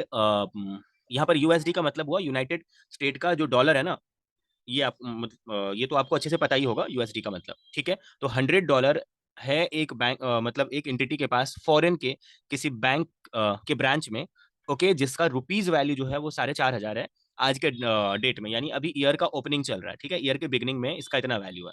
उसके बाद मतलब क्वेश्चन में आगे बोल रहा है कि उसका जो प्रॉफिट बिफोर टैक्स है, जो उस एंटिटी ने यहाँ पर बोल रहा है कि presuming no other transaction taking place, the entity reported a profit before tax of 100 on account of exchange gain on the bank balance in a foreign currency. वो जो उसका $100 जो मतलब फॉरेन के बैंक में है, उससे इसको एक्सचेंज गेन मिल गया ₹100 का at the end of the year. Okay, तो इसको वो कहाँ पे दिखाएगा, ऐसे आपको बोल रहा है लिखने के लिए। तो सबसे पहले आप बोलोगे देखो यहाँ पर उसका जो $100 मतलब 100 रुपीज का जो उसका प्रॉफिट बिफोर टैक्स उसको मिला, ये रुपीज साइन में है, ये यूएसडी में नहीं है। तो यहाँ पर आप अमाउंट इन रुपीज में 100 का 100 जो लिखे हो, ये प्रॉफिट बिफोर टैक्स है, जो उसको एक्सचेंज गेन की वजह से हुआ है। ओके, तो ये 100 रुपीज का उसका प्रॉफिट बिफोर टैक्स हुआ तो है, लेकिन इसके वजह से कोई कैश आया नहीं है उसके पास। यहाँ पर आपको क्या बोलना है कि देखो उसका हुआ तो है, लेकिन इसकी वजह से कोई कैश आया नहीं है उसके पास, यानी वो अभी अनरियलाइज्ड है, इसीलिए उसको नील कर देना है, और ऑपरेटिंग एक्टिविटी से अभी भी वो कुछ नहीं कमा पाया है। उसके बाद ना इन्वेस्टिंग एक्टिविटी से कुछ कमाया, ना फाइनेंसिंग एक्टिविटी से, तो इसका टोटल जो है वो नील है। लेकिन ओपनिंग में उसका कैश का बैलेंस 4,500 था, जो अभी भी वही है, और यही आंसर हो जाएगा कैश फ्लो स्टेटमेंट का। और आगे बोल रहे हैं कि तुमको रिकनसाइल करना पड़ेगा बैलेंस शीट में, वो इसलिए तुमको दिखाना पड़ेगा कि 4,500 स्टार्टिंग में था मेरा कैश का बैलेंस, जो अनरियलाइज्ड है on cash and cash equivalent, जो अनरियलाइज है लेकिन कभी भी रियलाइज हो सकता है। दैट इज वाई उसको ऐड करके तुमको क्लोजिंग बैलेंस ये 4,600 दिखाना है cash and cash equivalent reconciliation purpose के लिए। तो चलो ये वाला क्वेश्चन भी खत्म हो गया। अब जो हमारा नेक्स्ट क्वेश्चन है उसके लिए आपको आना है जो इलस्ट्रेशन नंबर 11 है उसमें आना है। यहाँ पर बोल रहा है कि following is the balance sheet of Kuber limited. Kuber limited एक कंपनी है, ये कोई फाइनेंशियल इंस्टीट्यूशन नहीं है, ठीक है, ये कंपनी है। तो बोल रहा है कि ये तुमको बैलेंस शीट दे के रखे हैं कुबेर लिमिटेड का, ये ओपनिंग बैलेंस शीट है और ये क्लोजिंग है। यहाँ पर आपको पीपीई का वैल्यू दिया हुआ है, ये प्रॉपर्टी प्लांट इक्विपमेंट का। उसके बाद इंटेंजिबल एसेट दिया है, फिक्स एसेट दिया है, मतलब अदर फिक्स एसेट दिया हुआ है यहाँ पे। उसके बाद डिफर्ड टैक्स एसेट दिया हुआ है, एंड उसके बाद अदर नॉन करंट एसेट्स दिया हुआ है। ओके, उसके बाद आपको दिया है जो करंट एसेट्स है उसमें investment, cash and cash equivalent and other current assets. Okay, तो देखो हम आपको मतलब एक बार पहले क्वेश्चन ये करते हैं, कंप्लीट करते हैं, फिर हम आपको समझाएंगे अच्छे से। उसके बाद आपको दिया इक्विटी एंड लायबिलिटी में जो ओपनिंग एंड क्लोजिंग दोनों सेम ही है, और अदर इक्विटी जो है ये आपको अलग से देके रखा हुआ है। फिर यहाँ पर जो है ना फिर आपको नीचे में दिया हुआ है लॉन्ग टर्म बोरोइंग, उसके बाद अदर नॉन करेंट लायबिलिटीज, फिर trade payable, bank overdraft and other current liabilities. Okay, एक बार हम लोग नीचे पढ़ लेते हैं, फिर हम आपको क्वेश्चन और अच्छे से समझाएंगे। अभी जस्ट एक बार पढ़ रहे हैं। फिर आपको यहाँ पर प्रॉफिट आफ्टर टैक्स दिया हुआ है, यानी पीएटी दिया हुआ है। ये जो है ना साइन, ये माइनस का साइन नहीं है, इसको माइनस का साइन मत समझना। ये माइनस नहीं है, ये ऐसे ही डैश करके इन्होंने लिखा हुआ है। तो ये 4450 जो है ना प्रॉफिट आफ्टर टैक्स प्लस में है। यहाँ पर इंटरिम डिविडेंड पेड जो है ना 450, ये भी प्लस में है। ओके, यानी ये माइनस का साइन मत समझ लेना, ये माइनस नहीं है। ओके, उसके बाद इन्होंने बताया कि डेप्रिसिएशन जो आपका ड्यूरिंग द ईयर चार्ज किया गया, वो पीपी पर चार्ज किया गया 500 का, एंड इंटेंजिबल एसेट्स पे 20 लाख का। ओके, उसके बाद आपको नीचे बोल रहा है कि यहाँ पर ड्यूरिंग द ईयर में 2 मशीन को हम लोग सेल कर दिए, जिसको हम लोग बेचे हैं 70 लाख पर, जबकि उसका जो कॉस्ट प्राइस था, कैरिंग अमाउंट वो 60 लाख था, यानी यहाँ पर 10 लाख का फायदा है। और टैक्स पेड बोल दिया 105 लाख। एंड आपको आगे क्वेश्चन में बोला कि अदर अदर जो नॉन करेंट है या करंट है, अदर नॉन करेंट या करंट है, चाहे वो एसेट्स है या वो लायबिलिटी है, वो सब आपका आ जाएगा ऑपरेटिंग एक्टिविटी में, ना कि वो फाइनेंसिंग में आएगा और ना ही वो इन्वेस्टिंग में आएगा। ओनली वो ऑपरेटिंग एक्टिविटी में आएगा, चाहे वो अदर नॉन करंट है या करंट है, एसेट्स हो या लायबिलिटी हो। आगे बोल रहा है कैश फ्लो स्टेटमेंट बना के बताओ मुझे इनडायरेक्ट मेथड से। तो पहले हम आपको क्वेश्चन अच्छे से समझाते हैं, क्वेश्चन के हर एक आइटम को, क्योंकि इनडायरेक्ट मेथड का फॉर्मेट मैंने आपको बताया हुआ है कि प्रॉफिट बिफोर जो टैक्स है वहां से आप स्टार्ट करते हो। तो देखो यहाँ पर जो आपको एसेट्स का चेंजेस दिया हुआ है, ये आपको इन्वेस्टिंग एक्टिविटी में दिखाना है, पीपीई का चेंजेस। इसके लिए आपको पीपीई का लेजर बनाना पड़ेगा। लेजर बनाने के बाद आप उसमें जो है वो ओपनिंग में दिखाओगे ये 12,500, क्लोजिंग में क्लोजिंग बैलेंस यानी क्रेडिट साइड दिखाओगे 13,000, और उसमें जो उन्होंने सेल कर दिया 60 लाख का, वो आप क्रेडिट साइड में दिखाओगे। एंड जो करंट ईयर का डेप्रिसिएशन एडजस्टमेंट में नीचे दिया हुआ, वो भी क्रेडिट साइड में दिखाओगे। तो आपको पता चल जाएगा डेबिट साइड में आपने पीपीई कितने का खरीदा। ये मैंने जो आपको बोला ना, ये आप मेरा सुन के भी आप कप में करोगे तो भी आपका आंसर से मैच कर जाएगा। उसके बाद यहाँ पर इंटेंजिबल एसेट्स का भी आप लेजर बना लेना, क्योंकि नीचे में इंटेंजिबल एसेट्स का भी डेप्रिसिएशन दिया हुआ है। तो आप ओपनिंग में लिख लेना 30, जो डेबिट साइड होगा, क्लोजिंग में लिख लेना क्रेडिट साइड में 50, जो क्रेडिट साइड में होगा, और क्रेडिट साइड में ही डेप्रिसिएशन लिख लेना। तो डेबिट में जो डिफरेंस आएगा उसको परचेज बोल देना। उसके बाद उन्होंने क्वेश्चन में बोला हुआ कि अदर फिक्स एसेट्स, ये जो जितने भी हैं ये सब सब आपका इसका चेंजेस जो है, इसमें जो चेंजेस है वो ऑपरेटिंग एक्टिविटी में आ जाएगा, ऐसा उन्होंने क्वेश्चन में बोला हुआ है। और ऐसे भी नहीं भी बोलते तो भी यही होता। उसके बाद फाइनेंशियल एसेट्स में इन्वेस्टमेंट जो है, क्योंकि ये करंट नेचर का है, इसलिए क्या करना है आपको, देखो करंट नेचर का भले ही है मगर ये इन्वेस्टमेंट है। तो इन्वेस्टमेंट में जो चेंजेस होगा ना, वो आपके इन्वेस्टिंग एक्टिविटी में चला जाएगा। इन्वेस्टमेंट के जो चेंजेस हैं, कैश एंड कैश इक्विवेलेंट सबसे लास्ट में जाएगा, ये आपको बहुत अच्छे से पता है, इस पे आपका टाइम वेस्ट नहीं करते हैं। उसके बाद अदर करंट एसेट्स में यहाँ पर जो उसका चेंजेस आएगा वो ऑपरेटिंग एक्टिविटी में जाएगा, क्योंकि क्वेश्चन में सबसे लास्ट वाला एडजस्टमेंट में ऐसा बोला था। अब देखो यहाँ पर इक्विटी शेयर कैपिटल में कोई चेंजेस ही नहीं है, ओपनिंग क्लोजिंग दोनों 300 है, तो ये कहीं नहीं आएगा। उसके बाद अदर इक्विटी, देखो बहुत ही इंपॉर्टेंट बात बोल रहे हैं, मेरे बात को अच्छे से सुनना। अदर इक्विटी जो है ना, अदर इक्विटी का मतलब होता है reserve and surplus. Reserve and surplus में हम लोग प्रॉफिट से कमाया हुआ पैसा को वहां पे जमा करते हैं। तो यहाँ पर कैश का कोई इनफ्लो आउटफ्लो होता ही नहीं है। आपके पर्स में जो पैसा पड़ा हुआ है उसको आप कैसे कैश फ्लो स्टेटमेंट में डाल सकते हो, क्योंकि उसके वजह से कोई इनफ्लो आउटफ्लो तो हो ही नहीं रहा है। उसको अगर खर्चा कर दोगे तब आउटफ्लो होगा, तब नेगेटिव में दिखाओगे, या उसमें और पैसा डाल दोगे पर्स में, तब आपके पास पैसा आया तो आप प्लस में दिखाओगे कैश फ्लो स्टेटमेंट में। लेकिन जो पहले से पड़ा हुआ है उसको आप क्यों दिखाओगे, क्यों, ये रिजर्व एंड सरप्लस कहीं नहीं आएगा। अदर इक्विटी के चेंजेस को कहीं नहीं दिखाएंगे, बिकॉज ये रिजर्व एंड सरप्लस है और इसकी वजह से कोई कैश का फ्लो नहीं होता। उसके बाद आप आ जाइए नीचे में, जो लॉन्ग टर्म बोरोइंग दिया हुआ है, ये आपको पता ही है फाइनेंसिंग एक्टिविटी में आएगा, क्योंकि पैसा फाइनेंस करने के लिए हम लोग का लॉन्ग टर्म बोरोइंग का यूज करते हैं। तो यहाँ पर 5,000 है, यहाँ 2,000 हो गया, यानी 3,000 पे कर दिए होंगे तो वो माइनस हो जाएगा। ओके, फिर अदर नॉन करेंट लायबिलिटी के बारे में बोला था कि ये ऑपरेटिंग एक्टिविटी में आएगा, इसके चेंजेस को आपको जो है ना ऑपरेटिंग एक्टिविटी में दिखा देना है। उसके बाद फाइनेंशियल लायबिलिटी में आओगे तो यहाँ पर ट्रेड पेबल जो है वो ऑपरेटिंग एक्टिविटी में आएगा, इसका चेंजेस। अब देखो बैंक ओवरड्राफ्ट को लेकर के जो है ना भाइयों एवं बहनों, थोड़ा सा झमेला रहता है। जो क्वेश्चन में बैलेंस दिया हुआ है, अगर आप इसको मान लेते हो कि ये integrated part of the cash management है, integral part of the cash management मान लेते हो, अगर आप ऐसा मान लेते हो, तो आप इसके ओपनिंग को कैश एंड कैश इक्विवेलेंट सबसे लास्ट में, जब operating activity, investing activity, financial activity तीनों के इनफ्लो या आउटफ्लो के नेट फिगर को आप ऐड करोगे एंड कैश का ओपनिंग ऐड करने लगोगे, तो वहां पर कैश का ओपनिंग ऐड करना कैश एंड कैश इक्विवेलेंट का, एंड बैंक ओवरड्राफ्ट का ओपनिंग को माइनस कर देना। एंड फिर जब closing cash and cash equivalent आएगा, ठीक है, तो वो जो अमाउंट आएगा ना उसमें से ये वाला क्लोजिंग फिगर माइनस कर देना, जो बचेगा ना उतना एक्चुअल में cash and cash equivalent closing का माना जाएगा। कहने का मतलब है कि लास्ट में ओपनिंग लेस होगा एंड क्लोजिंग भी लेस होगा। ओपनिंग ओपनिंग के साथ लेस होगा। ओपनिंग जो है ना, ओपनिंग बैलेंस और बैंक ओवरड्राफ्ट जो है वो opening cash and cash equivalent से माइनस हो जाएगा, ठीक है। तब जाकर के जो बचेगा नेट फिगर में कैश एंड कैश इक्विवेलेंट वो ऐड होगा सबसे लास्ट में। एंड जो क्लोजिंग आप ये करते हो, एक्सपेक्ट करते हो कैश एंड कैश इक्विवेलेंट का, वो जो आएगा ना उसमें 75 माइनस कर देना, तब जो बचेगा ना वही आंसर आएगा। अभी आप नीचे में आंसर देखोगे आपको दिखेगा, मैच कर जाएगा आपका answer. Other non current liability उन्होंने बोला ही हुआ है कि ये आता है उधर आपका ऑपरेटिंग एक्टिविटी में दिखाना है, ऐसा उन्होंने बोला हुआ है। अब देखो क्वेश्चन में आपको प्रॉफिट आफ्टर टैक्स खुद ही दे दिया, लेकिन अगर अगर क्वेश्चन में आपको टैक्स पेड दे दिया हो तो आप इसको ऐड बैक करके प्रॉफिट बिफोर टैक्स से स्टार्ट करना एंड लास्ट में फिर से माइनस कर देना। ये जस्ट प्रेजेंटेशन पर्पस के लिए है। उसके बाद इंटरिम डिविडेंड पेड है। इंटरिम डिविडेंड पेड है तो डिविडेंड आप कब पे करते हो? जब आप किसी को शेयर इशू किए रहते हो तब उसको आपको डिविडेंड देना पड़ता है, और शेयर इशू करते हो तो वो आता है आपके फाइनेंशियल एक्टिविटी में, क्योंकि आपने पैसा फाइनेंस करने के लिए शेयर इशू किया था, पैसे का जरूरत था आपको और आपने शेयर के थ्रू अपने आप को फाइनेंस किया। तो कहने का मतलब है कि यहाँ पर जो इंटरिम डिविडेंड है वो सीधा का सीधा फाइनेंसिंग एक्टिविटी में माइनस में दिखा दोगे। ओके, और ये इंटरिम डिविडेंड पेड है तो इसको ये मत समझ लेना कि ये प्रॉफिट में से माइनस हो चुका होगा, क्योंकि डिविडेंड जो है ना वो प्रॉफिट एंड लॉस अकाउंट का पार्ट है ही नहीं, वो पीएल के डेबिट में कभी आता ही नहीं है। तो ये ऑब्वियस सा बात है कि कंपनी ने भी उसको पीएल के डेबिट में नहीं दिखाया होगा। हाँ, अगर दिखाया होता और ये यहाँ पर बोलता है कि रॉन्गली क्रेडिटेड इन पीएल, तब इसको ऐड बैक कर देते। जो प्रॉफिट आफ्टर टैक्स आपका दिख रहा है यहाँ पे 4450, उसमें ये ऐड बैक हो जाता। यहाँ पे नीचे में देखो जो डिप्रीसिएशन है ना, ये पक्का जो है ना वो प्रॉफिट में से माइनस हो चुका होगा, क्योंकि डिप्रीसिएशन पीएल के डेबिट में आता है और कंपनी ने भी पीएल के डेबिट में दिखाया ही होगा। तो इसको ऐड बैक कर देंगे इस 4450 में। यहाँ पर देखो जो मशीनरी है सोल्ड किया इन्होंने 70 में और 60 ही उसका कैरिंग वैल्यू है।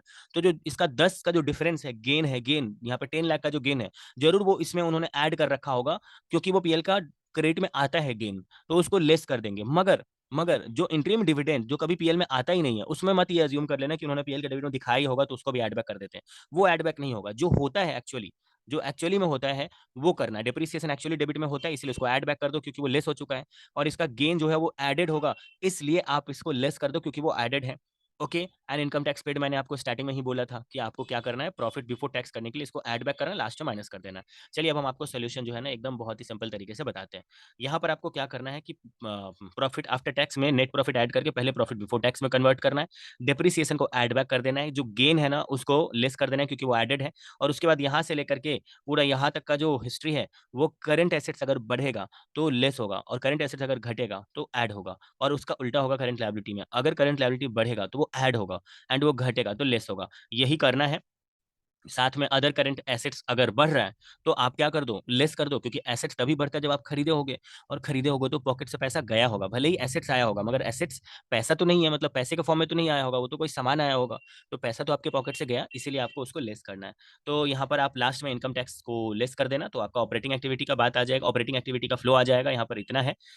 एंड जब आप इन्वेस्टिंग एक्टिविटी शुरू करोगे तो आप बोलोगे आपके पास पैसा कहाँ कहाँ से आया, तो जब आप इसका लेजर बनाए होगे, जब आप लेजर बनाओगे मशीनरी का, तो डेबिट में लिखोगे ओपनिंग बैलेंस, क्रेडिट में लिखोगे क्लोजिंग बैलेंस। क्रेडिट साइड में ही लिखोगे 60 का मैंने बेच दिया, बाई सेल, एंड क्रेडिट में लिखोगे, क्रेडिट में ही उसका डिप्रिसिएशन लिखोगे। यहाँ पर देखो आप क्या करोगे, आप बोलोगे परचेज कितने का हुआ, ठीक है, तो आप बोलोगे ये है मेरा क्लोजिंग का बैलेंस, जबकि मेरे ओपनिंग में इतना था और इतना डेप्रिसिएट ही हो गया, तो ये 12,000 का ही बचना चाहिए था, और 60 का मैंने कैरिंग अमाउंट का सेल ही कर दिया, तो जो ये ब्रैकेट के अंदर वाला है उतना ही क्लोजिंग में बचना चाहिए, मगर क्लोजिंग में उससे बहुत ज्यादा है, 13,000 है, तो जो डिफरेंस है वो जरूर परचेज किया होगा, और परचेज किया होगा तो पैसा गया होगा, इसीलिए पैसा जाने पे माइनस में दिखाते हैं, ब्रैकेट में दिखाते हैं, और पैसा आने पर हम लोग प्लस में दिखाते हैं। ओके, यहाँ पर सेल, अब देखो उसी में ये तो 60 का कैरिंग अमाउंट आपने सेल दिखा दिया, मगर आपने एक्चुअल में कितना पैसा रिसीव किया, कितना एक्चुअल में आपके पास कैश का इनफ्लो हुआ उसके बेचने से, वो यहाँ पर लिखना है 70, बिकॉज वो पैसा आया तो वो प्लस में लिखना है। फिर इंटेंजिबल एसेट्स का भी वैसे ही कर लेना कि क्लोजिंग में इतना बचा हुआ जबकि ओपनिंग में इतना ही था और डिप्रिसिएट इतना ही हुआ, तो बचना तो क्लोजिंग में 10 का ही चाहिए था, लेकिन 50 बचा हुआ, यानी 40 का मैंने परचेज किया होगा, परचेज करने से पैसा जाता है,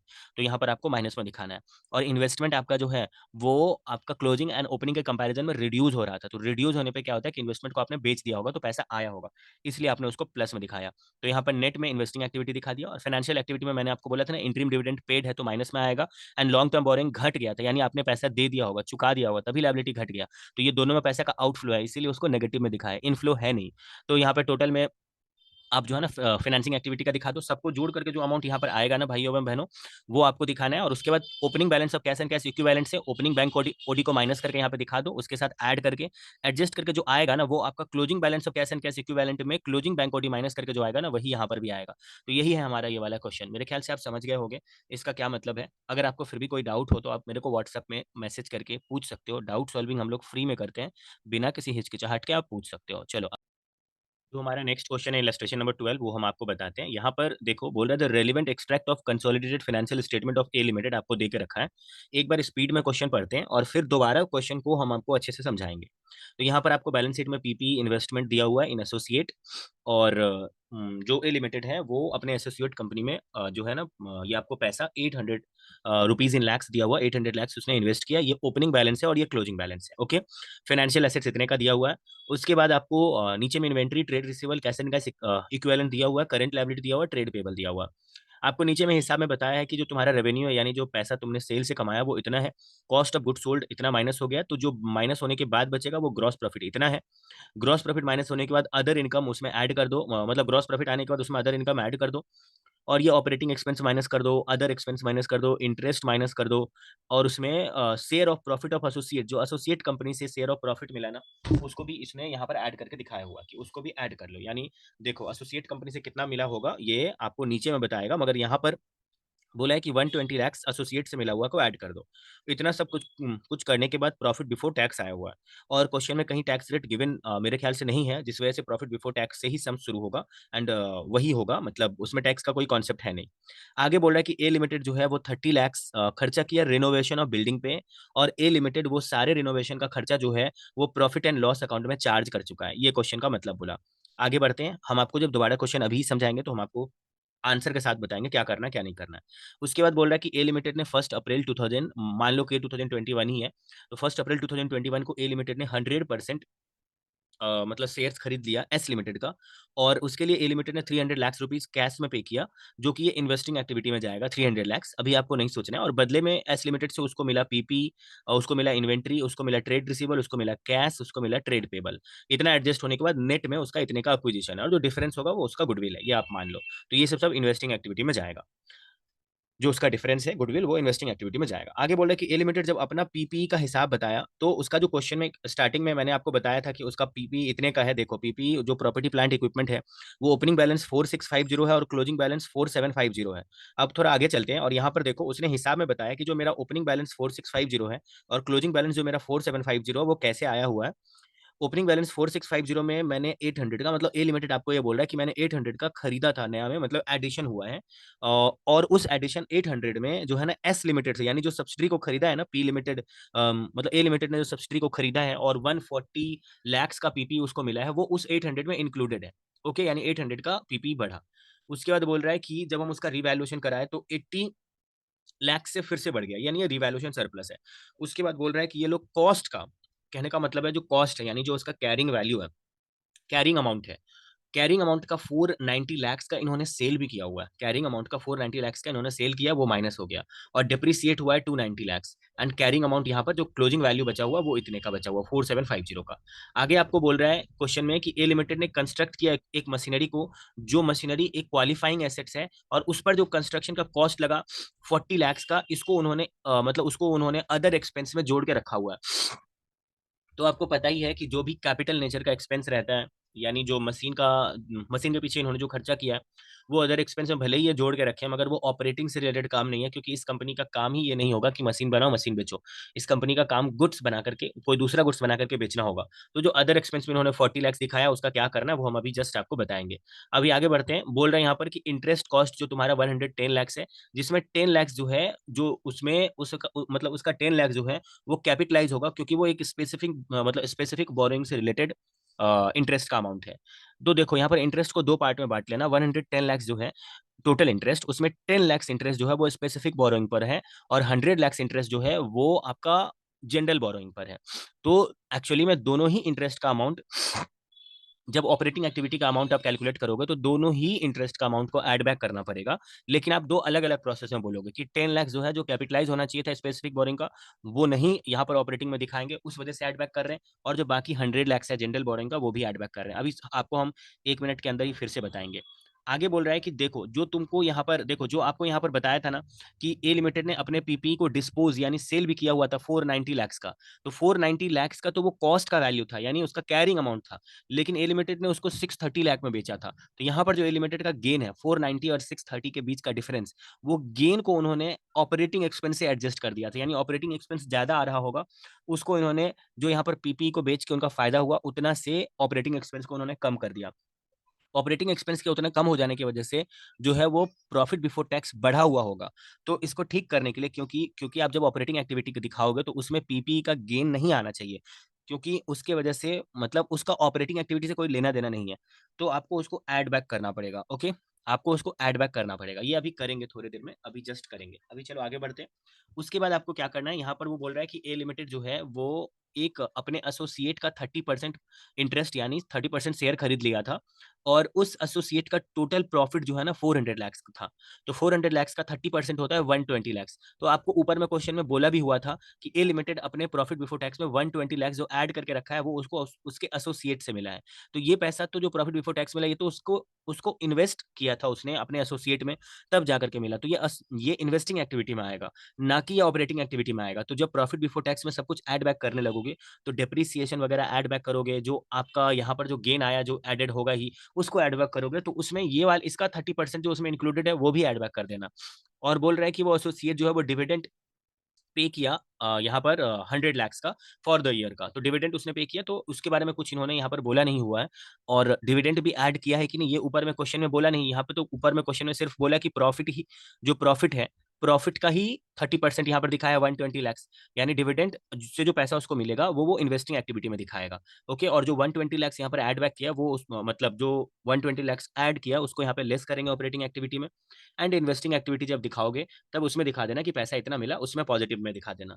तो चलो आगे बढ़ते हैं। यहाँ पर बोल रहा है इम्पेयरमेंट टेस्ट जब हो रहा था तो गुडविल इतना से इम्पेयर हो गया, यानी गुडविल का वैल्यू इतना से गिर गया, इनटेंजिबल एसेट्स का वैल्यू इतना से गिर गया। और गुडविल जो यहाँ पर इम्पेयरमेंट दिखा रहा है ना वो 100% सब्सिडी से रिलेटेड है, यानी सब्सिडी को खरीदने में जो मेरा गुडविल का पैसा लगा था। यानी देखो यहाँ पर आप कैसे गुडविल निकाल सकते हो, वैसे तो जरूरी नहीं है इस क्वेश्चन के लिए, फिर भी मैं एक बार बता दे रहा हूँ आपको कि 300 लैक्स आपने खर्चा किया एक एस लिमिटेड को खरीदने में, जबकि 200 लैक्स का ही सामान उससे मिल पाया आपको, मतलब नेट एसेट्स के तौर पे। तो यहाँ पे 100 लैक्स का जो डिफरेंस है वो आपका आ जाएगा गुडविल। ओके, एंड जब आप उसको ये करवाए मतलब उसका रीवैल्यूएशन करवाए या उसका एक्चुअल वैल्यू टेस्ट करने गए तो उसमें इम्पेयरमेंट लॉस आपका निकल के आया 265 lakh. Okay, and intangible assets का जो है वो इतना आया।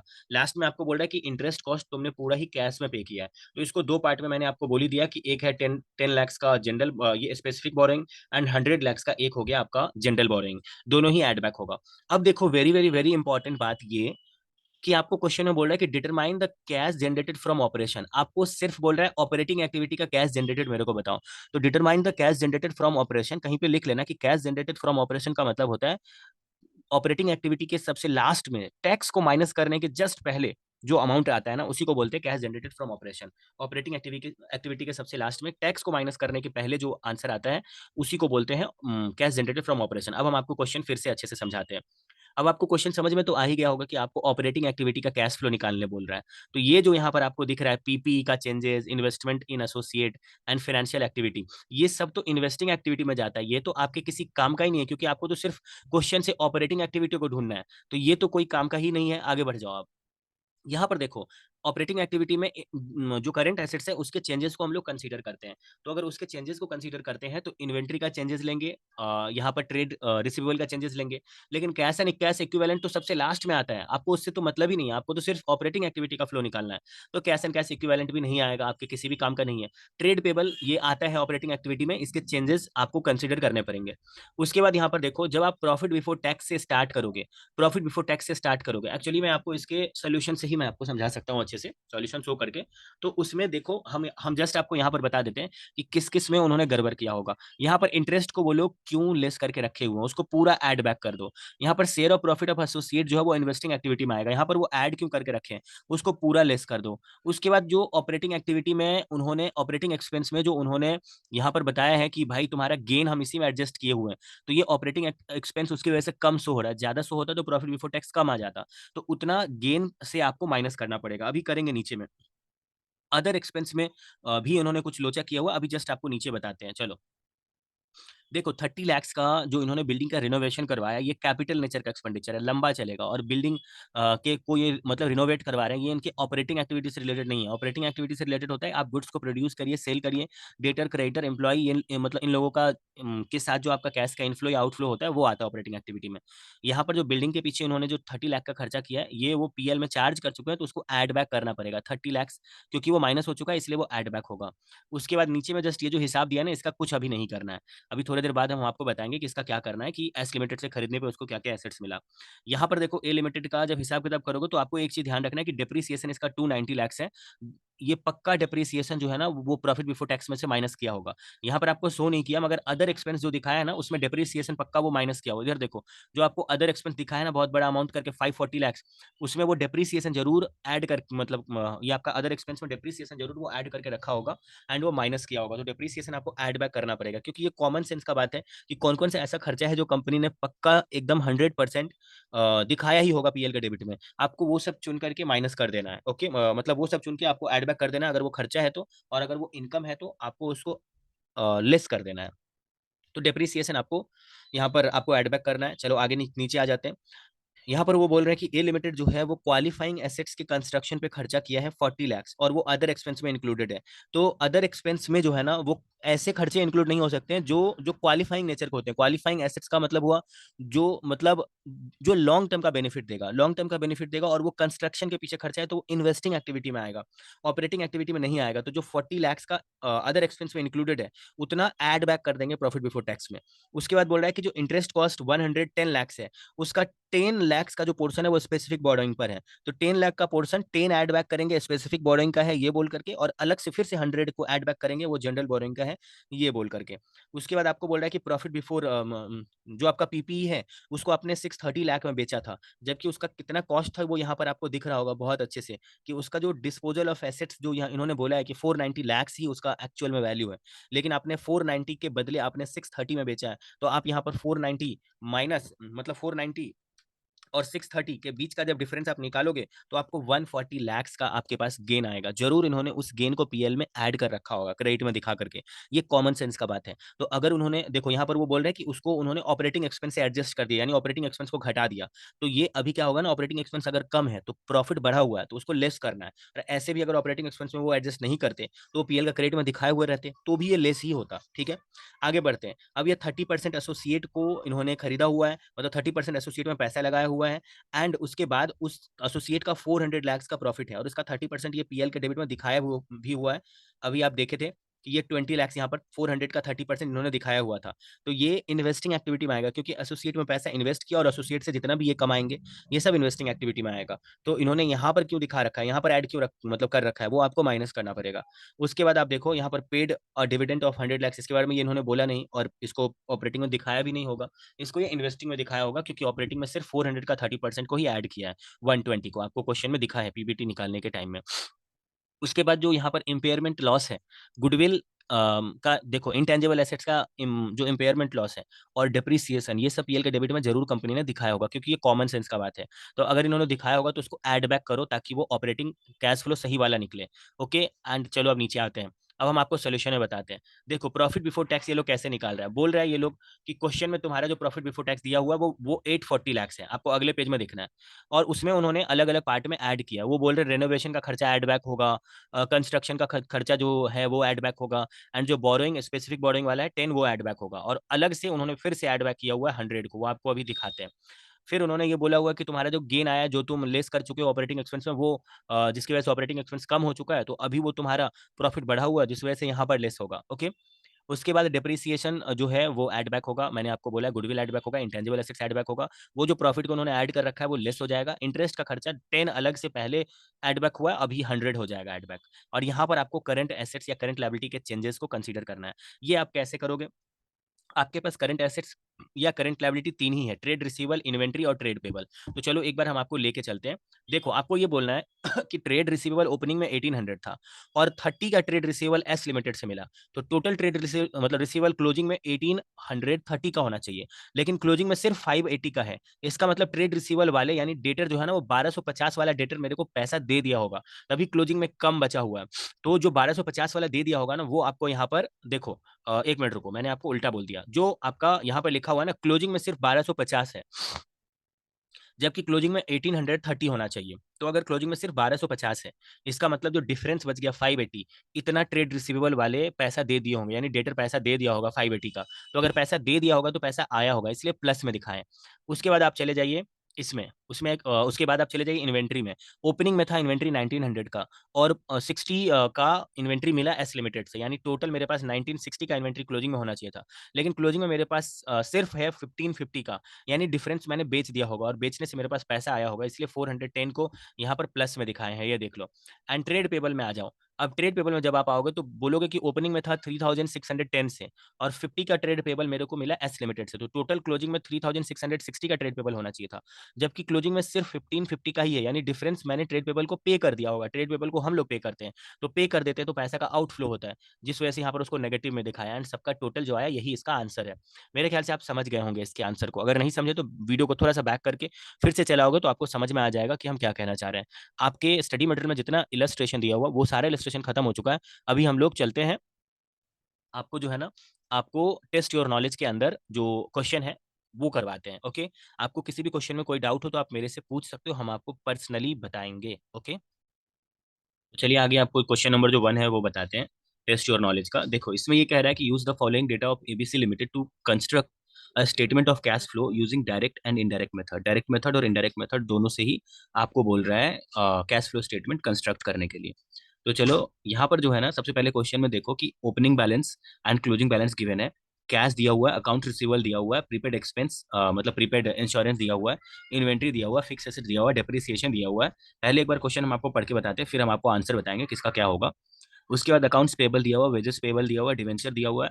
उसके बाद आपको इक्विटी शेयर्स दिया हुआ है, रिटेन अर्निंग, टोटल लायबिलिटी तक दिया हुआ। उसके बाद नीचे में बोल रहा है कि सेल्स है, कॉस्ट ऑफ गुड सोल्ड है, माइनस हुआ है सेल्स में से, फिर depreciation, insurance expense and wages. Okay, नीचे आपको बोल रहा है कि नेट प्रॉफिट है 10,000 रुपया।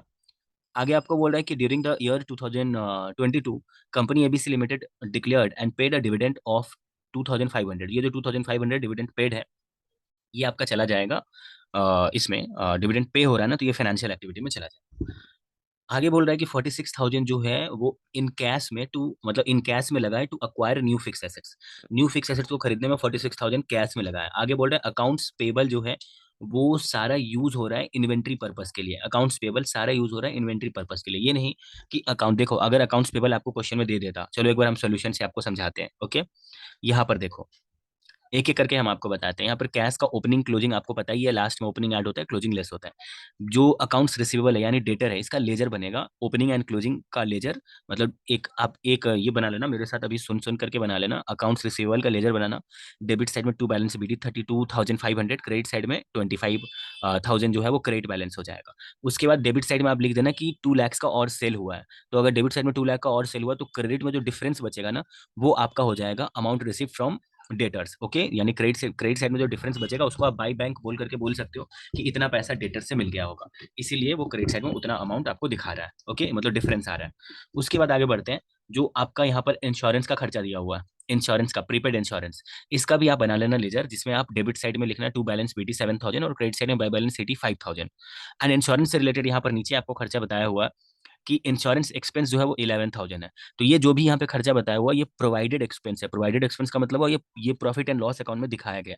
तो जो इंश्योरेंस का खर्चा प्रॉफिट एंड लॉस में दिखाया गया वो क्रेडिट साइड में इंश्योरेंस के लेजर में लिख देना by profit and loss account, and debit में जो शॉर्ट पड़ेगा जितना अमाउंट उतना इंश्योरेंस का खर्चा पे हो गया होगा।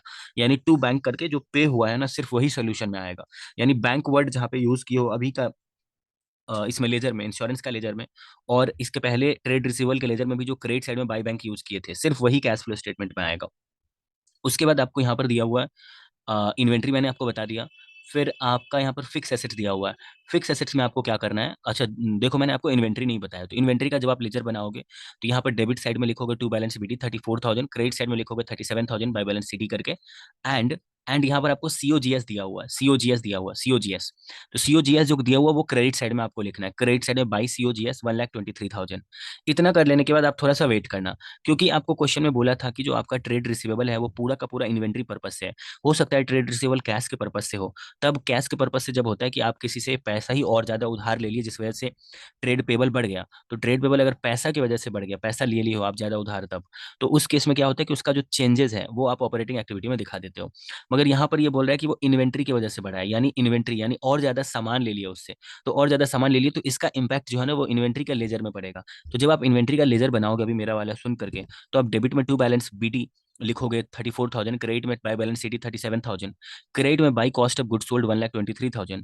एंड आप 2,000 ये दिखाओगे कि भैया डेबिट साइड में, क्योंकि इससे इन्वेंट्री बढ़ रहा है और ज्यादा आ गया, टू ट्रेड पेबल बोल करके 2,000 दिखाओगे। 2,000 ये कहाँ से आया, क्योंकि देखो आपका जो ट्रेड पेबल है ना वो 16,000 से 18,000 हो जा रहा है, यानी 2,000 से ट्रेड पेबल बढ़ जा रहा है। तो 2,000 से ट्रेड पेबल जो बढ़ा ना वो इन्वेंट्री और ज्यादा ले लिया इस वजह से बढ़ा। और इन्वेंट्री एसेट्स होता है इसलिए उसके डेबिट साइड में दिखाओगे टू ट्रेड पेबल बोल के, ताकि इन्वेंट्री बढ़ जाए। अब जो आपका डिफरेंस आएगा डेबिट साइड में या जिस किसी भी साइड में आएगा, आपको डेबिट साइड में ही देखने को मिलेगा। वो आपको लिखना पड़ेगा कि इतने का मैंने इन्वेंट्री परचेज किया था, टू बैंक कर देना और ब्रैकेट में बोल देना परचेज ऑफ इन्वेंट्री। वो आपको कैश फ्लो स्टेटमेंट में दिखाना पड़ेगा। अभी आप मेरा सुन लो अच्छे से, फिर जब आप सोल्यूशन देखोगे ना तो फिर से हम आपको रिवाइज करवा देंगे, फिर से बोलेंगे अभी सोल्यूशन के साथ। उसके बाद आप वेजेस पेबल देखो, हर वो चीज जिससे रिलेटेड दो इन्फॉर्मेशन दिया हुआ है उसका लेजर आपको बनाना पड़ेगा। जैसे मैंने अभी ट्रेड रिसीवेबल का बनवाया तो उससे रिलेटेड सेल दिया हुआ था नीचे में, ट्रेड रिसीवेबल का लेजर बनवाया उससे रिलेटेड सेल दिया था नीचे में। फिर मैंने इंश्योरेंस का खर्चा बताया तो इंश्योरेंस एक्सपेंस नीचे में अलग से फिर से दिया हुआ है। इन्वेंट्री का बताया तो इससे related cost of good sold दिया हुआ है। अभी हम आपसे फिक्स एसेट्स का बना रहे हैं तो फिक्स एसेट्स से रिलेटेड देखो, फिक्स एसेट्स का जब आप लेजर बनाओगे तो आप नेट फिगर में बना लेना। आप बोलना ओपनिंग बैलेंस इसका 3,27,000 है, आप उसको डेबिट में डाल देना। क्रेडिट साइड में डाल देना बाई बैलेंस सीडी 3,42,000। तो जो दोनों का डिफरेंस है ना, डिप्रिसिएशन तो माइनस ही हो चुका है। अक्यूमुलेटेड डिप्रिसिएशन का मतलब होता है इस साल तक का डिप्रिसिएशन माइनस हो चुका है। तो जो दोनों का डिफरेंस है जरूर उतने का मैंने परचेज किया होगा। तो 3,42,000 एंड 3,27,500, इसके बीच का जो डिफरेंस है आप एक बार उसको निकाल के, रुको मैं आपको बताता हूँ। ये आप 16 माइनस कर दोगे 44,000। देखो जब आप डिप्रिसिएशन का ये बनाओगे, मतलब जब आप फिक्स एसेट्स का लेजर बनाओगे तो आप इस वैल्यू पे बनाना। क्योंकि यहाँ पर देखो मैं आपको एक बहुत ही इंपॉर्टेंट बात बता रहा हूँ अभी, ये देखो इसको थोड़ा सा साफ सुथरा कर देते हैं और हम आपको बहुत इंपॉर्टेंट बात बताते हैं अभी। देखो यहाँ पर फिक्स एसेट्स का जो वैल्यू है ना ये एट कॉस्ट पर दिया हुआ है, एट कॉस्ट पर दिया हुआ है। कहने का मतलब है कि ये वाला जो मतलब टोटल एसेट्स है ये फुल वैल्यू पर है। तो इसमें से डिप्रिसिएशन को माइनस करने के बाद नहीं लिखा हुआ है, ये बैकवर्ड लिखा हुआ है। यानी इस दोनों को जोड़ करके इतना आएगा। कहने का मतलब है कि इस दोनों को एडजस्ट करके, तो यहाँ पर टोटल एसेट्स 3,42,000 है, जिसमें से डिप्रिसिएशन हटा दोगे तो आपका जो फिक्स एसेट्स का वैल्यू है, यानी टोटल एसेट्स में फिक्स एसेट्स जुड़ा हुआ है और उसके अलावा और भी बहुत सारे एसेट्स है जो करंट नेचर का हो सकता है या किसी और नेचर का। तो आपको जो लेजर बनाना है वो फिक्स एसेट्स का वो 3,16,000 और 2,70,000 के ऊपर बनाना है। यानी आप जब फिक्स एसेट्स का लेजर बनाओगे तो आप डेबिट में बोलोगे टू बैलेंस बीडी 2,70,000 जो ओपनिंग बैलेंस है, एंड क्रेडिट में बोलोगे बाई बैलेंस सीडी 3,16,000। अब इस दोनों के बीच का जो डिफरेंस है ना, आप उसको बोलोगे कि भाई तुम्हारा जो डिफरेंस है वो जरूर मैंने परचेज किया होगा। तो यहाँ पर आपको क्वेश्चन में बोला हुआ है कि जो दोनों का डिफरेंस है ना वो तुमने अक्वायर किया है फिक्स एसेट्स को। यहाँ पर देखो, तो आप डेबिट साइड में बोलोगे to bank account and acquisition of fix assets, ऐसे ब्रैकेट में बोल सकते हो अपने समझने के लिए। 46,000 का कैश का आउटफ्लो हुआ, तो ये आप फिक्स एसेट में पैसा लगा रहे हो जिस वजह से ये आपको इन्वेंट्री मतलब जो आपको इन्वेस्टमेंट एक्टिविटी है उसमें दिखाना है। तो आपको इसी वजह से आपको जो है ना वो फिक्स एसेट्स का भी लेजर बनाना पड़ गया, क्योंकि इससे रिलेटेड दो इन्फॉर्मेशन दिया हुआ था ये, और इसका कैश आउटफ्लो में 46,000 का इन्फॉर्मेशन नीचे दिया हुआ था, इसलिए इसका लेजर बनाना पड़ गया। फिर ये अक्यूमुलेटेड डिप्रिसिएशन का कोई लेजर वेजर नहीं बनाना आपको, टोटल एसेट्स का भी कोई लेजर नहीं बनाना, बिकॉज अक्यूमुलेटेड डिप्रिसिएशन की वजह से कैश का कोई आउटफ्लो नहीं होता, जिसका कोई काम वाम नहीं है, इसीलिए जिसका कोई काम नहीं है और कैश का आउटफ्लो भी नहीं है, जिस वजह से उसका कोई लेजर वेजर नहीं बनेगा। फिर आगे बढ़ते हैं। ट्रेड पेबल जो है ये ऑपरेटिंग एक्टिविटी में आता है, आपको पता ही है। दोनों का जो डिफरेंस है वो आपने इन्वेंट्री के लेजर में काउंट कर लिया है, तो वो अब इसका कुछ नहीं करना है। वेजेस का जो है ना, वेजेस का यहाँ पे 4000 और 7000, इसका लेजर आपको बनाना है, क्योंकि वेजेस से रिलेटेड फिर से नीचे इन्फॉर्मेशन दिया हुआ है। तो आप वेजेस का जब लेजर बनाना तो डेबिट में टू बैलेंस बीडी बोल देना, जो आपका ओपनिंग बैलेंस है इसका 7000, एंड क्रेडिट में बाई बैलेंस सीडी बोल देना, जिसमें क्रेडिट में आप 4000 लिख देना। एंड आप क्रेडिट साइड में by profit and loss account बोल करके, क्योंकि प्रोवाइडेड अमाउंट यानी जितना इस साल पीएल में ट्रांसफर हुआ है वो 50,000 हुआ है, ये आप दिखा देना। तो डेबिट में जितना शॉर्ट पड़ेगा ना वो टू बैंक बोल करके कि इतना कैश में पे हो गया होगा, वो आपको डेबिट में दिखाना है। तो वेजेस का भी बना लिया। उसके बाद डिवेंचर आप नॉर्मली कर सकते हो, क्योंकि डिवेंचर से रिलेटेड और कोई इन्फॉर्मेशन नीचे नहीं दिया है, तो आप दोनों के चेंजेस को ऐसे बोल सकते हो कि दोनों का चेंजेस जो है, इतने का डिवेंचर मैंने और इशू किया किया है और पैसा आया होगा, जिस वजह से इसको पॉजिटिव में दिखाना है। इक्विटी शेयर्स का आप लेजर बनाओगे तो आप बोलोगे दोनों का जो चेंजेस है और ज्यादा इक्विटी शेयर इशू हुआ होगा तो पैसा आया है, तो आप इसको जो है वो पॉजिटिव में दिखा सकते हो। उसका रिटेन्ड अर्निंग का मैंने आपको पहले ही बताया कि retained earning, reserve and surplus या अदर इक्विटी, इस सब की वजह से कैश का इनफ्लो या आउटफ्लो नहीं होता है। ये सब जमाया हुआ पैसा है, एक जगह पैसा जमा करके रखे होते हैं, उसी को बोलते हैं। तो एक जगह पैसा जमा है, उसमें कैश का इनफ्लो आउटफ्लो नहीं हो रहा है, तो नॉन कैश नेचर के जो ट्रांजेक्शन होते हैं वो कैश फ्लो स्टेटमेंट में नहीं आते हैं। कैश फ्लो स्टेटमेंट में सिर्फ कैश का जो इनफ्लो या आउटफ्लो हुआ है वो आता है। और कोई ऐसा आइटम है जिसमें कैश का इनफ्लो आउटफ्लो नहीं वाला आइटम एडजस्टेड है, तो उसको ठीक करने के लिए लिखते हैं। जैसे जब ऑपरेटिंग एक्टिविटी में आप प्रॉफिट आफ्टर टैक्स में डेप्रिसिएशन वगैरह ऐड बैक करते हैं, क्योंकि डेप्रिसिएशन नॉन कैश नेचर का होता है और वो प्रॉफिट में से माइनस हो चुका है, इसलिए ऐड बैक करते हो। अदरवाइज अगर उसको उसका कोई इंपैक्ट नहीं है ऑलरेडी कैश फ्लो के आइटम पर, तो उसको इग्नोर ही करते, जैसे यहाँ पर अदर रिटेन अर्निंग को इग्नोर किया। अब देखो ये सेल वेल का आपको मैंने डेटा बता ही दिया, सेल है, सीओजीएस है, डिप्रिसिएशन है, एंड ये इन्फॉर्मेशन है। चलो अब हम इसका आंसर आपको बताते हैं। तो सबसे पहले जो है ना, आप एक बार आंसर में आ जाओ। तो जब आप आंसर में आओगे, क्वेश्चन नंबर क्वेश्चन नंबर 1 का आंसर यहाँ पर देखो। डायरेक्ट मेथड से जब आप करते हो ना सॉल्यूशन, तो डायरेक्ट मेथड से इस हिसाब से सॉल्यूशन स्टार्ट होता है। सबसे पहले आप लिखो कस्टमर से आपका कितना रिसीव हुआ। तो अभी मैंने आपको लेजर निकालना, मतलब लेजर बनाना बताया था कि डेबिट में ओपनिंग बैलेंस, क्रेडिट में क्लोजिंग बैलेंस, और डेबिट साइड में सेल लिखोगे, एंड क्रेडिट में जो शॉर्ट पड़ेगा उसको ये बोलोगे कि भैया इतना पैसा मेरे को डेटर से मिल गया। तो आप ऐसे करोगे ना, तो आपका ये वाला अमाउंट आ जाएगा, इतना कस्टमर से आपको मिला। इन्वेंट्री का भी मैंने लेजर अभी जस्ट आपको थोड़ी देर पहले बताया, आप एक बार वीडियो को थोड़ा बैक करके सुन लेना अगर किसी के अमाउंट में आपको कोई दिक्कत हो तो। ये सब एडजस्ट होने के बाद इतना आया जो कि ऑपरेटिंग एक्टिविटी से आया। अब उसके बाद आप नीचे आ जाइए, इन्वेस्टिंग एक्टिविटी में सिर्फ आपका फिक्स एसेट्स में आपने पैसा लगाया, ऐसा क्वेश्चन में बोला हुआ है। और जो फाइनेंसिंग एक्टिविटी है उसमें डिविडेंड का पैसा आपको देना पड़ा, बाकी डिवेंचर और इक्विटी से आपको पैसा मिला ही। टोटल इतना आया सबको एडजस्ट करने के बाद। उसमें ओपनिंग कैश को ऐड कर दो, क्लोजिंग खुद ही आ जाएगा। ये है डायरेक्ट मेथड जिससे मैंने आपको बताया। डायरेक्ट मेथड में सेल्स से स्टार्ट करो, एंड मान के चलो ना कि हर वो कैश का मूवमेंट आपको निकाल करके दिखाना पड़ेगा। अब आप आ जाइए इनडायरेक्ट मेथड। इनडायरेक्ट मेथड में आपको नेट प्रॉफिट से स्टार्ट करना है। आपने नेट प्रॉफिट से स्टार्ट किया। अब आपको क्या करना है, इसमें डेप्रिसिएशन को ऐड बैक करना है। तो देखो पहले आपके क्वेश्चन में क्या दिया हुआ था, आपके क्वेश्चन में जो है वो टैक्स वैक्स दिया था कि नहीं? आपके क्वेश्चन में टैक्स नहीं दिया था, सिर्फ नेट प्रॉफिट बोल दिया है। तो आप टैक्स है ही नहीं ऐसा समझ लो। एंड नेट प्रॉफिट जो है ना, जो नेट प्रॉफिट है उसी को net profit before tax, net profit after tax समझ लो। तो ये 1000 में आपको डेप्रिसिएशन को ऐड बैक करना है जो क्वेश्चन में माइनस हो रखा था। वर्किंग कैपिटल के चेंजेस को यहाँ पे दिखाना है। मैंने बताया हुआ कि करंट एसेट्स अगर बढ़ेगा तो घट माइनस करना है, और घटेगा तो लेस करना है, और इसका रिवर्स होगा करंट एबिलिटी के लिए। ऐसा करने के बाद आपका एक फिक्स फॉर्मेट के अकॉर्डिंग इनडायरेक्ट मेथड से सम सॉल्व होता है। सबसे पहले नेट प्रॉफिट लिखो, फिर हर वो आइटम जो नॉन कैश नेचर का है, जो ऐड हो चुका है, उसको लेस करो, जो लेस हो चुका है उसको ऐड बैक करो। ऐसा है, वर्किंग कैपिटल के चेंजेस को एडजस्ट करो, एंड फाइनली लास्ट में टैक्स पेड को माइनस करके ये आ जाता है ऑपरेटिंग एक्टिविटी से। Financing activity and investing activity same होता है, ओपनिंग बैलेंस को ऐड करोगे तो क्लोजिंग आ जाएगा, ये भी सेम है। मेरे ख्याल से आप समझ गए क्वेश्चन नंबर 1। अगर नहीं समझे तो आप वीडियो को एक बार बैक करके, जब हम क्वेश्चन के साथ ही उसका मीनिंग समझा रहे थे अच्छे से, तब आप देखना, आपको सब समझ में आ जाएगा। अब देखो अगला जो क्वेश्चन है, बोल रहा है from the following summary cash account of XYZ limited prepare cash flow statement for the year in according with India 7। ठीक है, आपको इंडिया 7 के हिसाब से आपको डायरेक्ट मेथड यूज करके आपको कैश फ्लो स्टेटमेंट बनाना है। तो नीचे में आपको बोल रहा है कि देखो यहाँ पर तुमको हम बता रहे हैं कि पेमेंट टू क्रेडिटर इतना है, पेमेंट ऑफ फिक्स एसेट्स इतना है, ओवरहेड एक्सपेंस इतना है, पे रोल इतना है, टैक्स पेमेंट इतना है, डिविडेंड इतना है। ये बहुत ही सिंपल सा क्वेश्चन है। रीपेमेंट ऑफ बैंक लोन इतना है, बैलेंस ओपनिंग बैलेंस इतना, क्लोजिंग बैलेंस इतना है कैश का, इशू ऑफ इक्विटी शेयर से पैसा इतना आया, कस्टमर से इतना आया, और सेल ऑफ फिक्स एसेट से इतना आया। हम इसका आंसर आपको क्वेश्चन के साथ ही बता देते हैं। आपको कैश फ्लो स्टेटमेंट बनाना है, तो सबसे पहले आप देखो कि ऑपरेटिंग नेचर का, ऑपरेटिंग एक्टिविटी का क्या क्या आइटम है। तो यहाँ पर देखो कस्टमर से पैसा आया, ये ऑपरेटिंग एक्टिविटी में प्लस में लिख देना। उसके बाद क्रेडिटर को पैसा देना पड़ा, क्योंकि customer, creditor, purchase, sale, employ और हर वो नेसेसरी एक्सपेंडिचर, ये सब ऑपरेटिंग एक्टिविटी में आता है, ये मैंने आपको पहले बताया था। तो क्रेडिटर को पैसा देना पड़ा, ये माइनस में लिख देना। उसके बाद ये तो आपका चला जाएगा परचेज ऑफ फिक्स एसेट्स, ये इन्वेस्टिंग एक्टिविटी में चला जाएगा। ओवर एक्सपेंस ये नेसेसरी एक्सपेंडिचर है, ये ऑपरेटिंग एक्टिविटी में माइनस में दिखाना है। पेरोल का खर्चा ऑपरेटिंग एक्टिविटी में माइनस में दिखाना है क्योंकि खर्चा की हो। टैक्स पेड ऑपरेटिंग एक्सपेंडिचर में ऑपरेटिंग एक्टिविटी में माइनस में दिखाना है। डिविडेंड आपको एक्सपेंस के साइड में दिया हुआ है, इधर वाले कॉलम को एक्सपेंस समझो क्योंकि यहाँ पर सब खर्चा लिखा हुआ है। तो आप डिविडेंड जब पे कर रहे हो तो ये फाइनेंशियल एक्टिविटी में जाएगा क्योंकि आप उससे पैसा लिए होगे तभी अभी आप डिविडेंड दे रहे हो उस शेयर पे, ठीक है। तो ये फाइनेंशियल एक्टिविटी में जाएगा। रीपेमेंट ऑफ बैंक लोन ये फाइनेंशियल एक्टिविटी में जाएगा। क्लोजिंग बैलेंस सबसे लास्ट में खुद ही आ जाता है, आपको कुछ नहीं करना है। ओपनिंग बैलेंस आपको ऐड करना रहता है, तीनों एक्टिविटी के अमाउंट को ऐड करने के बाद जो आता है उसके साथ। Issue of equity share financing activity में आपको लिखना है। एंड फिक्स एसेट्स का सेल आपको इन्वेस्टिंग एक्टिविटी में लिखना है। आप देखो जो मैंने बताया ना, आपको सारा स्क्रीन पे कॉपी पेस्ट वही दिखेगा जो मैंने आपको समझाया। एक भी सम्स अगर आपको नहीं समझ में आए तो आप मेरे से फिर से डिस्कस कर सकते हो कॉल पे, ओके। डिस्क्रिप्शन में गिवन व्हाट्सएप नंबर पे देखो जो मैंने बोला ना सब कुछ इन्होंने भी वही किया है।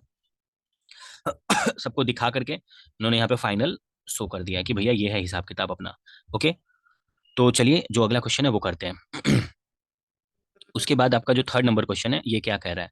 थर्ड नंबर क्वेश्चन कह रहा है कि Z limited has no foreign currency cash flow for the year 2021। It holds some deposit in a bank of USA. Z limited के पास कोई फॉरेन करेंसी नहीं है मगर वो कुछ डिपॉजिट फॉरेन बैंक में यूएसए बैंक में होल्ड करके रखा हुआ है, जिसका बैलेंस जो है वो 31 दिसंबर 2021 एंड 31 दिसंबर 2022 को इतना है और इतना है। यानी बैलेंस जो है ना थोड़ा सा बढ़ गया, यानी 2000 से बैलेंस उसका बढ़ गया।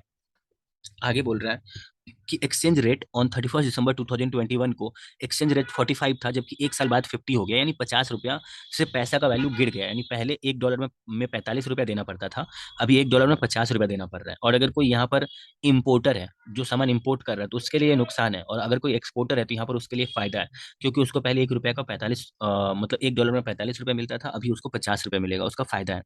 आगे increase in the balance was on the account of the balance sheet as on 31 December 2021. It reported as 51 lakhs rupees in the balance sheet as on 31st December 2022. How these transactions should be presented in cash flow statement for the year ended 31st December 2022. चलो अभी मैं आपको इसके solution से समझाता हूँ क्योंकि solution के साथ सारा क्लियर हो जाएगा। देखो ये बहुत ही सिंपल सा क्वेश्चन है, आपको बस एक्सप्लेन करके बोल देना है कि भैया यहाँ पर पीएल अकाउंट में आपको क्रेडिट करना पड़ेगा कि आपका जो $2000 बढ़ गया वैल्यू, और रेट जो है वो 50 रुपये है अभी, मतलब प्रेजेंट में रेट 50 रुपये है।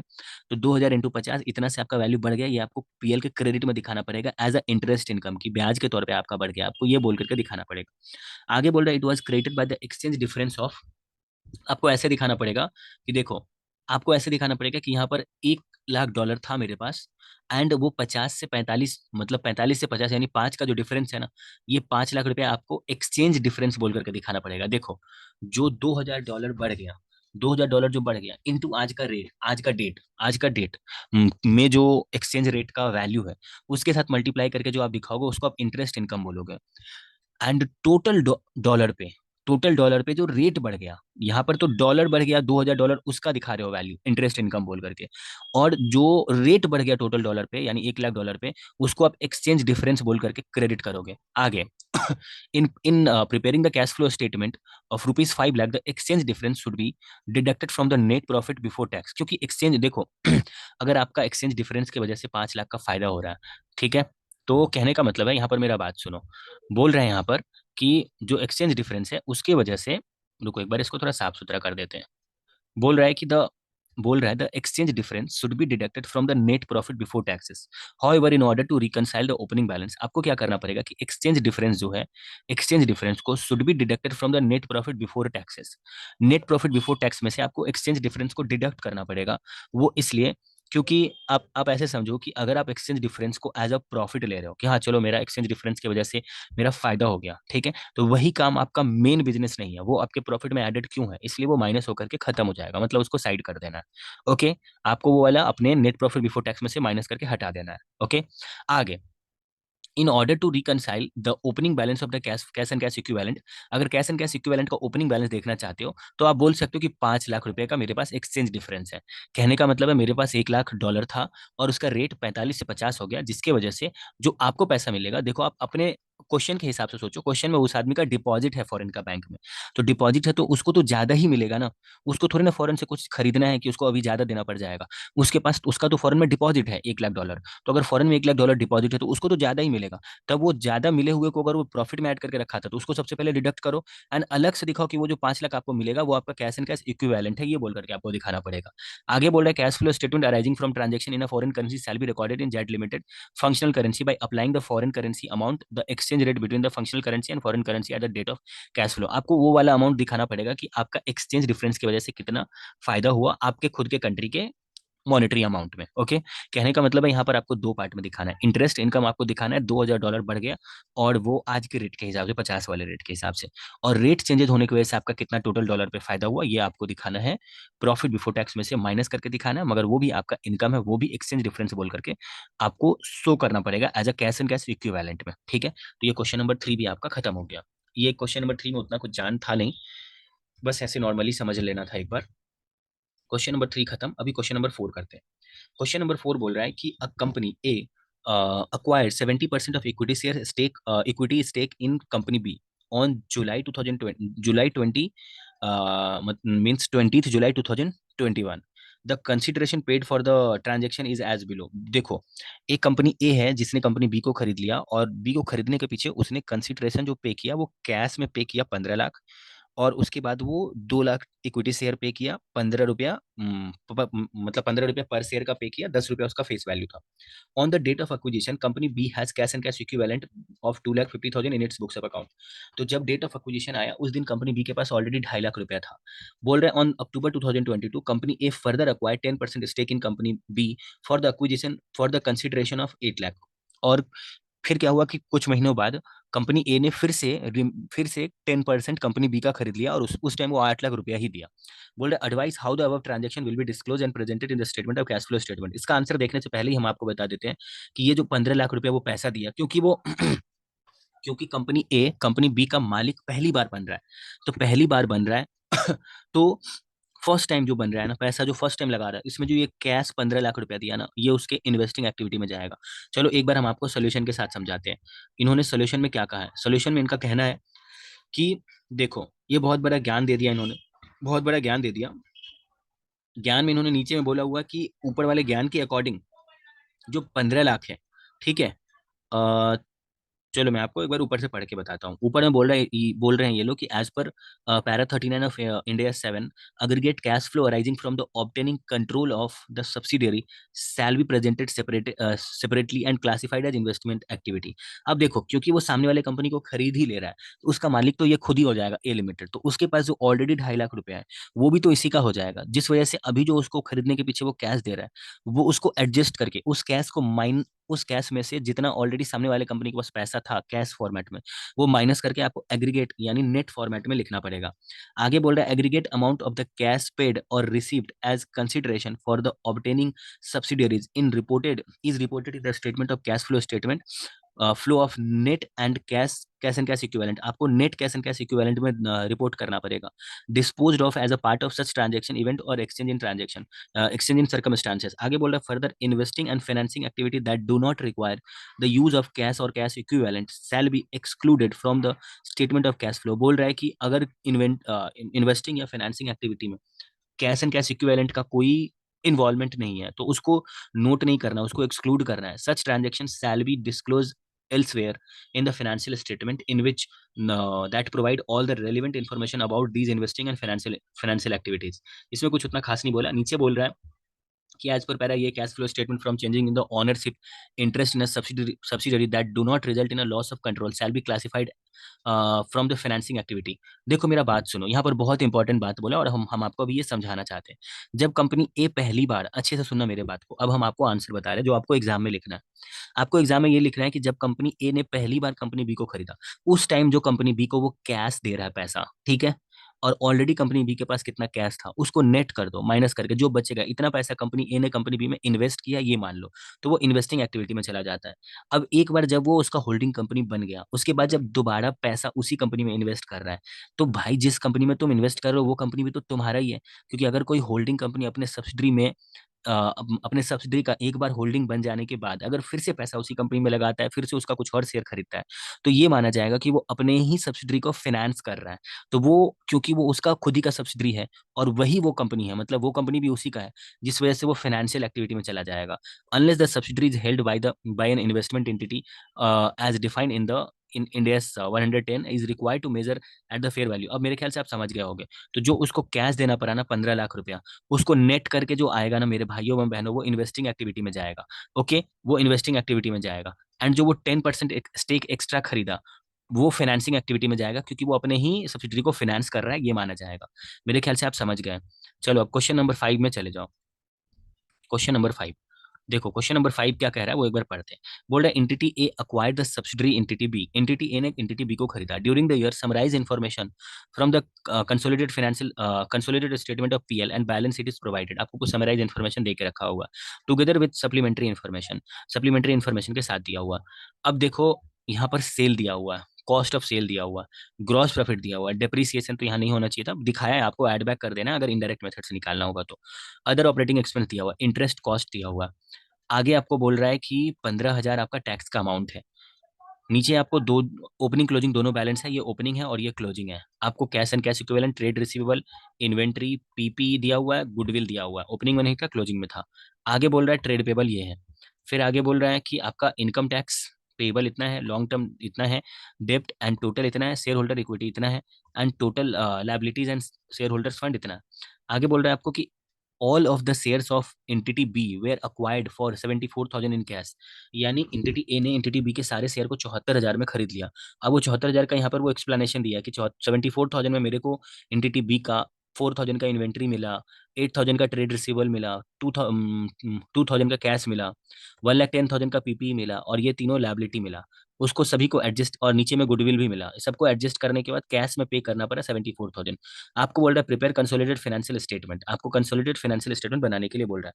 तो आप एक बार पहले क्वेश्चन में देख लो कि ये जो दिया हुआ अदर इन्फॉर्मेशन ये उसको सामने वाले कंपनी से मिला, और ऊपर में जो हिसाब किताब दिया हुआ ओपनिंग क्लोजिंग बैलेंस वो उसके खुद का है, कंसोलिडेटेड बैलेंस शीट, और यहाँ पर दिया हुआ पीएल अकाउंट बना कर दिया हुआ। अब एक बार सोल्यूशन में आ जाओ। सोल्यूशन में जब आप पाओगे 5 नंबर, तो हम आपको समझाते हैं। सबसे पहले आपको प्रॉफिट बिफोर टैक्सेशन से शुरू करना है। 70,000 प्रॉफिट बिफोर टैक्स इन्होंने लिख रखा है। अब देखो प्रॉफिट बिफोर टैक्स 70,000 जो क्वेश्चन में दिया हुआ था, एक बार क्वेश्चन में चलो, एक बार आप क्वेश्चन में चलो। आप क्वेश्चन में जब आप आओगे तो देखो क्वेश्चन में इन्होंने कहा दे रखा है प्रॉफिट बिफोर टैक्स, वो ढूंढो एक बार। तो प्रॉफिट बिफोर टैक्स ये लोग क्वेश्चन के स्टार्टिंग में यहाँ पर देखो, प्रॉफिट बिफोर टैक्स ये लोग यहाँ पे दे के रखा है, और आपको सम्स का सोल्यूशन का स्टार्टिंग भी प्रॉफिट बिफोर टैक्स से ही करना है। तो ये 70,000 जो इन्होंने दे के रखा है, ये प्रॉफिट बिफोर टैक्स है। तो प्रॉफिट बिफोर टैक्स में हर वो चीज जिसका एडजस्टमेंट होना जरूरी है, उसको ये सोल्यूशन में किए होंगे। सबसे पहले ये डिप्रिसिएशन को ऐड बैक किए। फिर ये बोल रहे हैं कि इन्वेंट्रीज जो है उसके लिए तुम वर्किंग नोट नंबर 1 देखो। तो वर्किंग नोट नंबर 1 में इनका कहना है कि देखो इन्वेंट्री जो मेरे पास एंड ऑफ द ईयर में 30,000 है, और during the year inventory acquired during the year, सामने वाले कंपनी से जो अक्वायर्ड किए 4,000, वो माइनस कर देंगे क्लोजिंग में से, तो 26,000 आया। तो ओपनिंग में 26,000 होना चाहिए था, लेकिन ये तो उससे ज्यादा है ओपनिंग में। इसका मतलब है कि 9,000 से इन्वेंट्री डिक्रीज कर गया। मेरे बात को अच्छे से सुनना।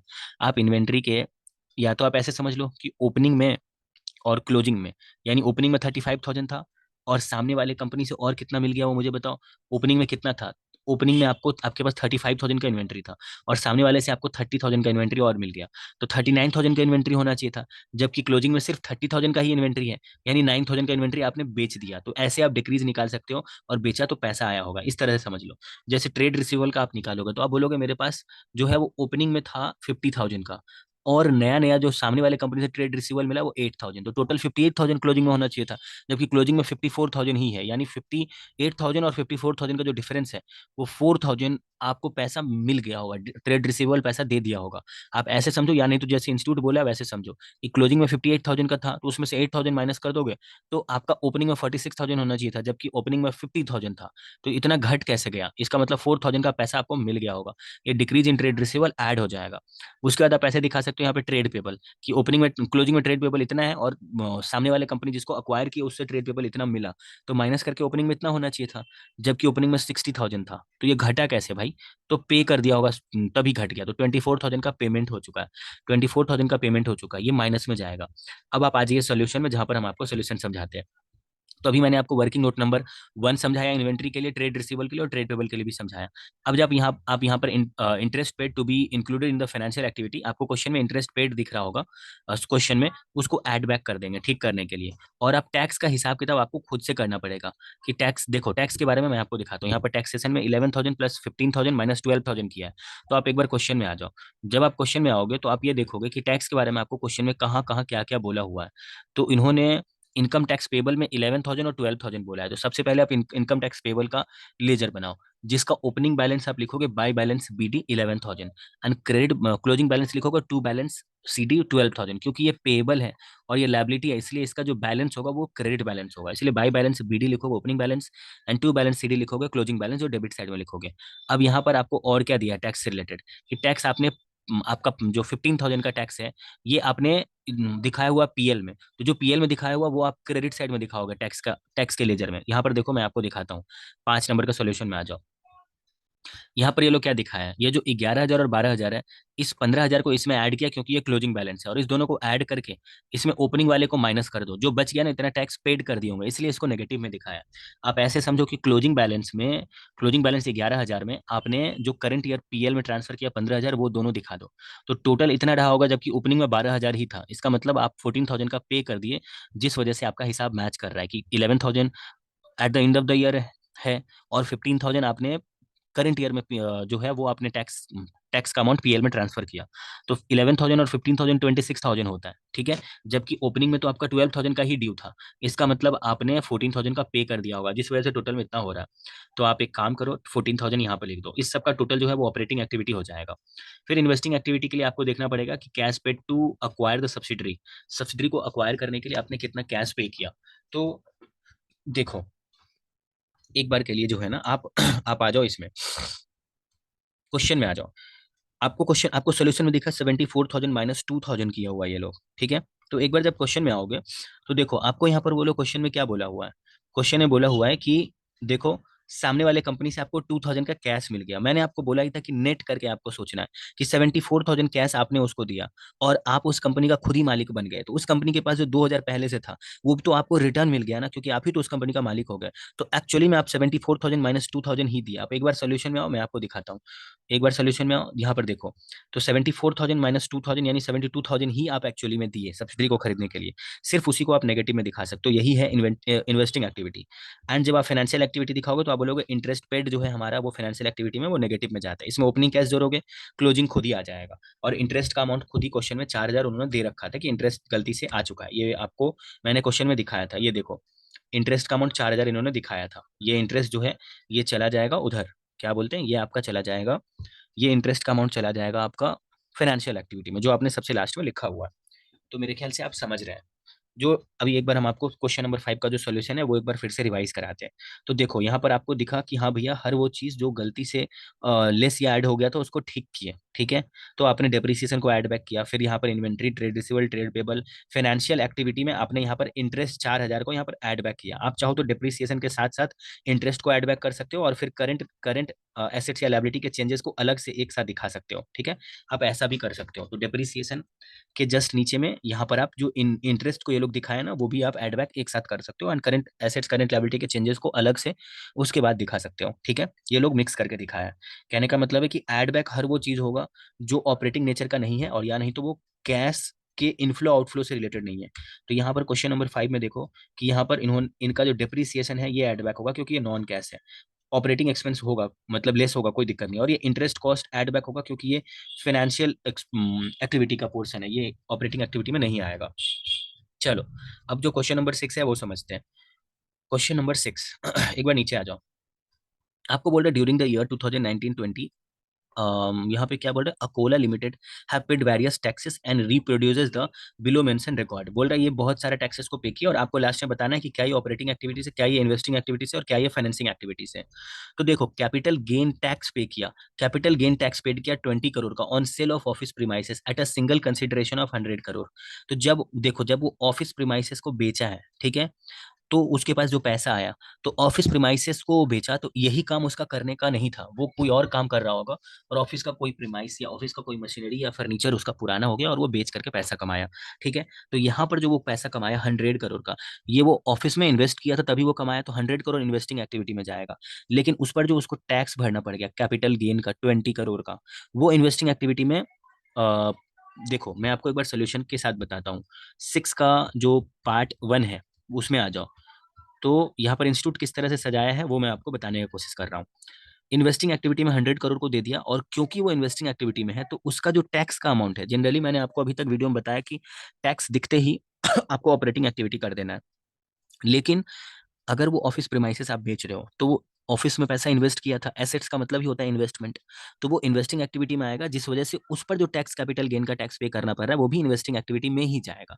ओके, अब आप आ जाइए थोड़ा सा पहले क्वेश्चन में आ जाइए, हम आपको क्वेश्चन के साथ ही अब बाकी का बता देते हैं। अब देखो, अब यहाँ पर आप देखो, आपको बोल रहा है इनकम टैक्स 3 करोड़ का है on a business profit. Tax बोल दिया ना इनकम टैक्स, तो ये ऑपरेटिंग एक्टिविटी में जाएगा। एंड ये बिजनेस प्रॉफिट है, यानी मेरा जो मेन काम है उससे हम प्रॉफिट कमाए हैं, तो वो भी ऑपरेटिंग एक्टिविटी में जाएगा, क्योंकि ये मेरा मेन काम है। ठीक है, मेन काम का मतलब ही होता है ऑपरेटिंग एक्टिविटी। अब उसके बाद जो है, एक बार फिर चलते हैं, dividend distribution tax on 2 crore on payment of dividend amounting to 20 crore to the share holder. आप डिविडेंड को पे कर रहे हो, डिविडेंड को आप पे कर रहे हो। ठीक है, इस केस में क्या था कि आपका बिजनेस प्रॉफिट भी जा रहा था ऑपरेटिंग एक्टिविटी में, एंड यहाँ पर 3 करोड़ उसका इनकम टैक्स भी ऑपरेटिंग एक्टिविटी में। लेकिन यहाँ पर डिविडेंड क्योंकि जाएगा फाइनेंशियल एक्टिविटी में, क्योंकि आपने डिविडेंड पे किया है, तो उस पर जो टैक्स लग रहा है वो भी फाइनेंशियल एक्टिविटी में जाएगा। और लास्ट में इनकम टैक्स जैसे ही बोला तो ये ऑपरेटिंग एक्टिविटी में जाएगा, इनकम टैक्स रिफंड, क्योंकि ये बिजनेस प्रॉफिट पर चार्ज हुआ वाला टैक्स का रिफंड हो रहा है। ठीक है, आपको कौन सा एक्टिविटी में जाना है कौन सा में नहीं, आपने वो दिखा दिया। यहाँ पर आप स्क्रीन पे एक बार मेरे साथ मैच कर सकते हो कि भाई ये ऐसे ऐसे हिसाब है।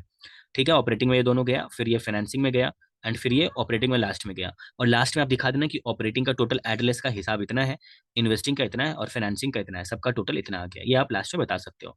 तो क्वेश्चन नंबर 6 के बाद आप क्वेश्चन नंबर 7 में आ जाइए। आपका जो क्वेश्चन नंबर 7 है वो हम आपको बताते हैं। देखो, क्वेश्चन नंबर 7 आपको बोल रहा है कि प्रिपेयर द फॉलोइंग इन्फॉर्मेशन, मतलब आपको कैश फ्लो स्टेटमेंट बनाने के लिए बोल रहा है। जनरेटेड, आपको बोल रहा है cash cash generated from operating activity बताओ डायरेक्ट मेथड यूज करके। Cash generated from operating activity का मतलब होता है कि सिर्फ ऑपरेटिंग एक्टिविटी से रिलेटेड जो आइटम है उसको निकालो, बाकी को काट के हटा दो। ठीक है, तो सिर्फ ऑपरेटिंग एक्टिविटी से रिलेटेड जो आइटम है वो ऑपरेटिंग एक्टिविटी के सबसे लास्ट में, जब ऑपरेटिंग एक्टिविटी का फाइनल आंसर आने लगता है, उस टाइम टैक्स पेड करने के पहले, यानी टैक्स पेड माइनस करने के जस्ट पहले जो अमाउंट आता है उसी को बोलते हैं cash generated from the operating activity. Generally इस तरह के सम्स में टैक्स का अमाउंट दिया नहीं रहता है। तो आप क्या करोगे, आप ऑपरेटिंग एक्टिविटी में जब दिखाओगे तो आप बोलोगे कि भैया हम ये वर्क, जो आपका current assets current liability current assets का चेंजेस है ये ऑपरेटिंग में आएगा, लेकिन कैश एंड कैश इक्विवेलेंट से कोई आपका मतलब नहीं है, क्योंकि आपको सिर्फ ऑपरेटिंग एक्टिविटी का फ्लो चाहिए। फिर आप बोलोगे कि ये provision for taxation and trade payable, ये ऑपरेटिंग एक्टिविटी में आएगा, ये लेना है। उसके बाद आप बोलोगे नीचे में कि क्योंकि आपको डायरेक्ट मेथड से बोला है लेने के लिए, तो आपको लेजर बनाना पड़ जाएगा। किसका किसका बनाना पड़ जाएगा, यहाँ पर देखो, सेल्स सेल्स का relation trade payable trade receivable से है। तो आपको क्वेश्चन में ट्रेड रिसीवेबल दिया है, ट्रेड रिसीवेबल का ओपनिंग क्लोजिंग बैलेंस डालोगे ट्रेड रिसीवेबल के लेजर में, और सेल्स डालोगे डेबिट साइड में, जो डिफरेंस बचेगा उतने का ट्रेड रिसीवेबल से पैसा मिल गया होगा, वो आपको कैश का इनफ्लो पता चल जाएगा। सिमिलरली कॉस्ट ऑफ सेल दिया हुआ यहाँ पर, इंटरेस्ट इनकम दिया, fire insurance received, fire insurance claim claim receive दिया है, डिविडेंड यहाँ पर डिप्रिसिएशन दिया है, एडमिनिस्ट्रेशन का एक्सपेंस दिया है, इंटरेस्ट का खर्चा दिया है, फॉरेन एक्सचेंज लॉस दिया है। उसके बाद आपको नीचे बोल रहा है इनकम टैक्स पेड इतना है। तो फिर आप नीचे आ जाइए, आपको बोल रहा है trade receivable and trade payable includes amount relating to credit sale and credit purchase. Trade receivable and trade payable में पूरा क्रेडिट सेल या क्रेडिट परचेज ही है। और आगे बोल रहा है foreign exchange loss represent increment in liability of a long term borrowing due to exchange rate fluctuation between acquisition date and balance sheet date. बोल रहे जो एक्सचेंज लॉस आपको रिप्रेजेंट हो रहा है, ये हमने किसी से पैसा लिया था फॉरेन वाले से, और बोरोइंग रेट बढ़ गया, जिसके वजह से ये लॉस हो गया इतने का। तो जो आपको यहाँ पर फॉरेन एक्सचेंज लॉस दिख रहा है, वो कर्जा जो मैंने लिया था लोन का अमाउंट, उसका रेट बढ़ जाने की वजह से, यानी अभी ज्यादा पैसा देना पड़ जाएगा, जिसके लॉस को दिखा रहे हैं। अब आप 7 नंबर का जो सोल्यूशन है उसके लिए नीचे आ जाइए, हम आपको 7 नंबर का सोल्यूशन एक बार अच्छे से बताते हैं। तो देखो, आपको सबसे पहले क्या करना है कि देखो, आपको क्वेश्चन में बोला डायरेक्ट मेथड, तो डायरेक्ट मेथड में आप समझ लो ना कि ऑपरेटिंग एक्टिविटी का ही सिर्फ डायरेक्ट मेथड से बोला, तो आपको कैश का फ्लो किस किस वजह से हो सकता है वो निकालना है। अभी मैंने आपको ट्रेड रिसीवल के बारे में बोला ही, कि ट्रेड रिसीवल के लिए आपको लेजर बनाना है, और लेजर जब आपको बनाओगे तो आपको पता चलेगा कि भैया देखो, जैसे ओपनिंग बैलेंस लिखोगे, क्लोजिंग बैलेंस लिखोगे, और डेबिट में सेल दोगे, क्रेडिट में जो बैलेंसिंग फिगर बचा इतना पैसा मिल गया होगा, तो यही वो लोग भी लिखा होगा। देखो 85 3 33,000। सप्लायर का जब लिखोगे तो आप बोलोगे कि सप्लायर का जब आप बनाओगे, देखो हम आपको दिखाते हैं, ट्रेड पेबल का जब आप बनाओगे तो आप बोलोगे ओपनिंग बैलेंस इतना था, क्लोजिंग बैलेंस इतना था, एंड आप परचेज निकालोगे। परचेज निकालने के लिए आपको इन्वेंट्री का लेजर बनाना पड़ेगा। इन्वेंट्री लेजर का फॉर्मूला होता है opening plus purchase minus closing stock of inventory equal to cost of sale होता है। तो इससे आपको परचेज पता चल जाएगा, और परचेज को उठा करके यहाँ पे डाल दोगे जब, तो ट्रेड पेबल का लेजर क्रेडिट साइड का कंप्लीट, डेबिट साइड में जो बैलेंसिंग फिगर बचेगा वही आपको ट्रेड पेबल को पैसा देना पड़ा होगा। तो जो देना पड़ा होगा वो आपको यहाँ पर दिखाना पड़ेगा कि इतना मैंने ट्रेड पेबल को दिया। अब पेमेंट ऑफ, देखो एडमिनिस्ट्रेशन का कोई भी और कोई खर्चा नहीं दिया है, तो उसका जो चेंजेस होगा इतना आपने पे कर दिया, उसके क्लोज ओपनिंग क्लोजिंग में जो चेंजेस होगा इतना आपने पे कर दिया। और इनकम टैक्स का आप एक लेजर बना लो। इनकम टैक्स के लेजर में आप ये बोलोगे कि भाई देखो, ओपनिंग में तुम्हारा इतना था, क्लोजिंग में इतना था, और करंट ईयर में 95,000 हम प्रोवाइड किए इनकम टैक्स में, तो जो डिफरेंस बचा बचा इतना मैंने पे कर दिया। अब एक बार हम आपको क्वेश्चन में लेकर चलते हैं और इनकम टैक्स का जो फिगर दिया हुआ था उसको समझाते हुए हम आपको बताते हैं। ओके, जो इनकम टैक्स का फिगर दिया हुआ था वो बताते हैं, और एडमिनिस्ट्रेशन का जो खर्चा था वो भी बता देते हैं एक बार। तो देखो एडमिनिस्ट्रेशन में और कुछ दिया हुआ नहीं था, ठीक है। यहाँ पर देखो, एक बार नीचे चलो, question number 7। Question number 7, income tax का क्या था खर्चा वो मुझे बताओ। यहाँ पर 65,000 ओपनिंग और 48,000 क्लोजिंग। ओपनिंग क्लोजिंग डालना था, opening by balance BD and closing to balance CD, ठीक है। एंड उसके बाद इनकम टैक्स जो आपने पेड किया 95,000, ये करंट, ये पेड नहीं है, ये करंट ईयर में पीएल में ट्रांसफर हुआ वो है, तो आपको by profit and loss account उसी लेजर में लिखना था। एंड डेबिट साइड में जो डिफरेंस आएगा इतना को आपको बोलना था कि भैया ये जो है ना ये आपका पेड हो गया, इस वजह से आप दिखा रहे हो डेबिट साइड में। अब आप यहाँ पर एडमिनिस्ट्रेशन एंड सेलिंग एक्सपेंस जो 15,40,000 दिखा रहे हो, ठीक है, 15,40,000 जो एडमिनिस्ट्रेशन एंड सेलिंग एक्सपेंस दिखा रहे हो, इसको सोल्यूशन में उन्होंने माइनस किया। चलो एक बार सोल्यूशन में आपको लेके चलते हैं। 15,40,000 जो एडमिनिस्ट्रेशन का खर्चा है इसको उन्होंने माइनस किया, क्योंकि ये डायरेक्टली सीधा सीधा माइनस होना चाहिए। उसके बाद टैक्स का मैंने आपको हिसाब किताब बता ही दिया। सबको एड लेस करके जो अमाउंट आएगा वो आएगा इतना, ठीक है। इतना आने के बाद आपको क्या करना है कि फायर इंश्योरेंस क्लेम जो इन देखो, एडजस्टमेंट फॉर एक्सेप्शनल आइटम इसमें ऐड बैक करके जो बचेगा यही है कैश जनरेटेड फ्रॉम ऑपरेशन। कहने का मतलब कि फायर इंश्योरेंस क्लेम का पैसा मिला, तो फायर इंश्योरेंस क्लेम का पैसा आपको कब मिलता है, जब आपका धंधा में कुछ जल गया रहता है, तो धंधे को ही ऑपरेटिंग एक्टिविटी बोलते हैं, बिजनेस बोलते हैं, तो उससे रिलेटेड जो पैसा मिला वो एक्सेप्शनल आइटम माना जाता है, और वो ऐड होता है, ना कि लेस होता है, वो ऐड होता है, ठीक है। अभी हम आपको एक बार फिर से समझा देते हैं, इसका सारा लेजर तो मैंने कवर कर लिया।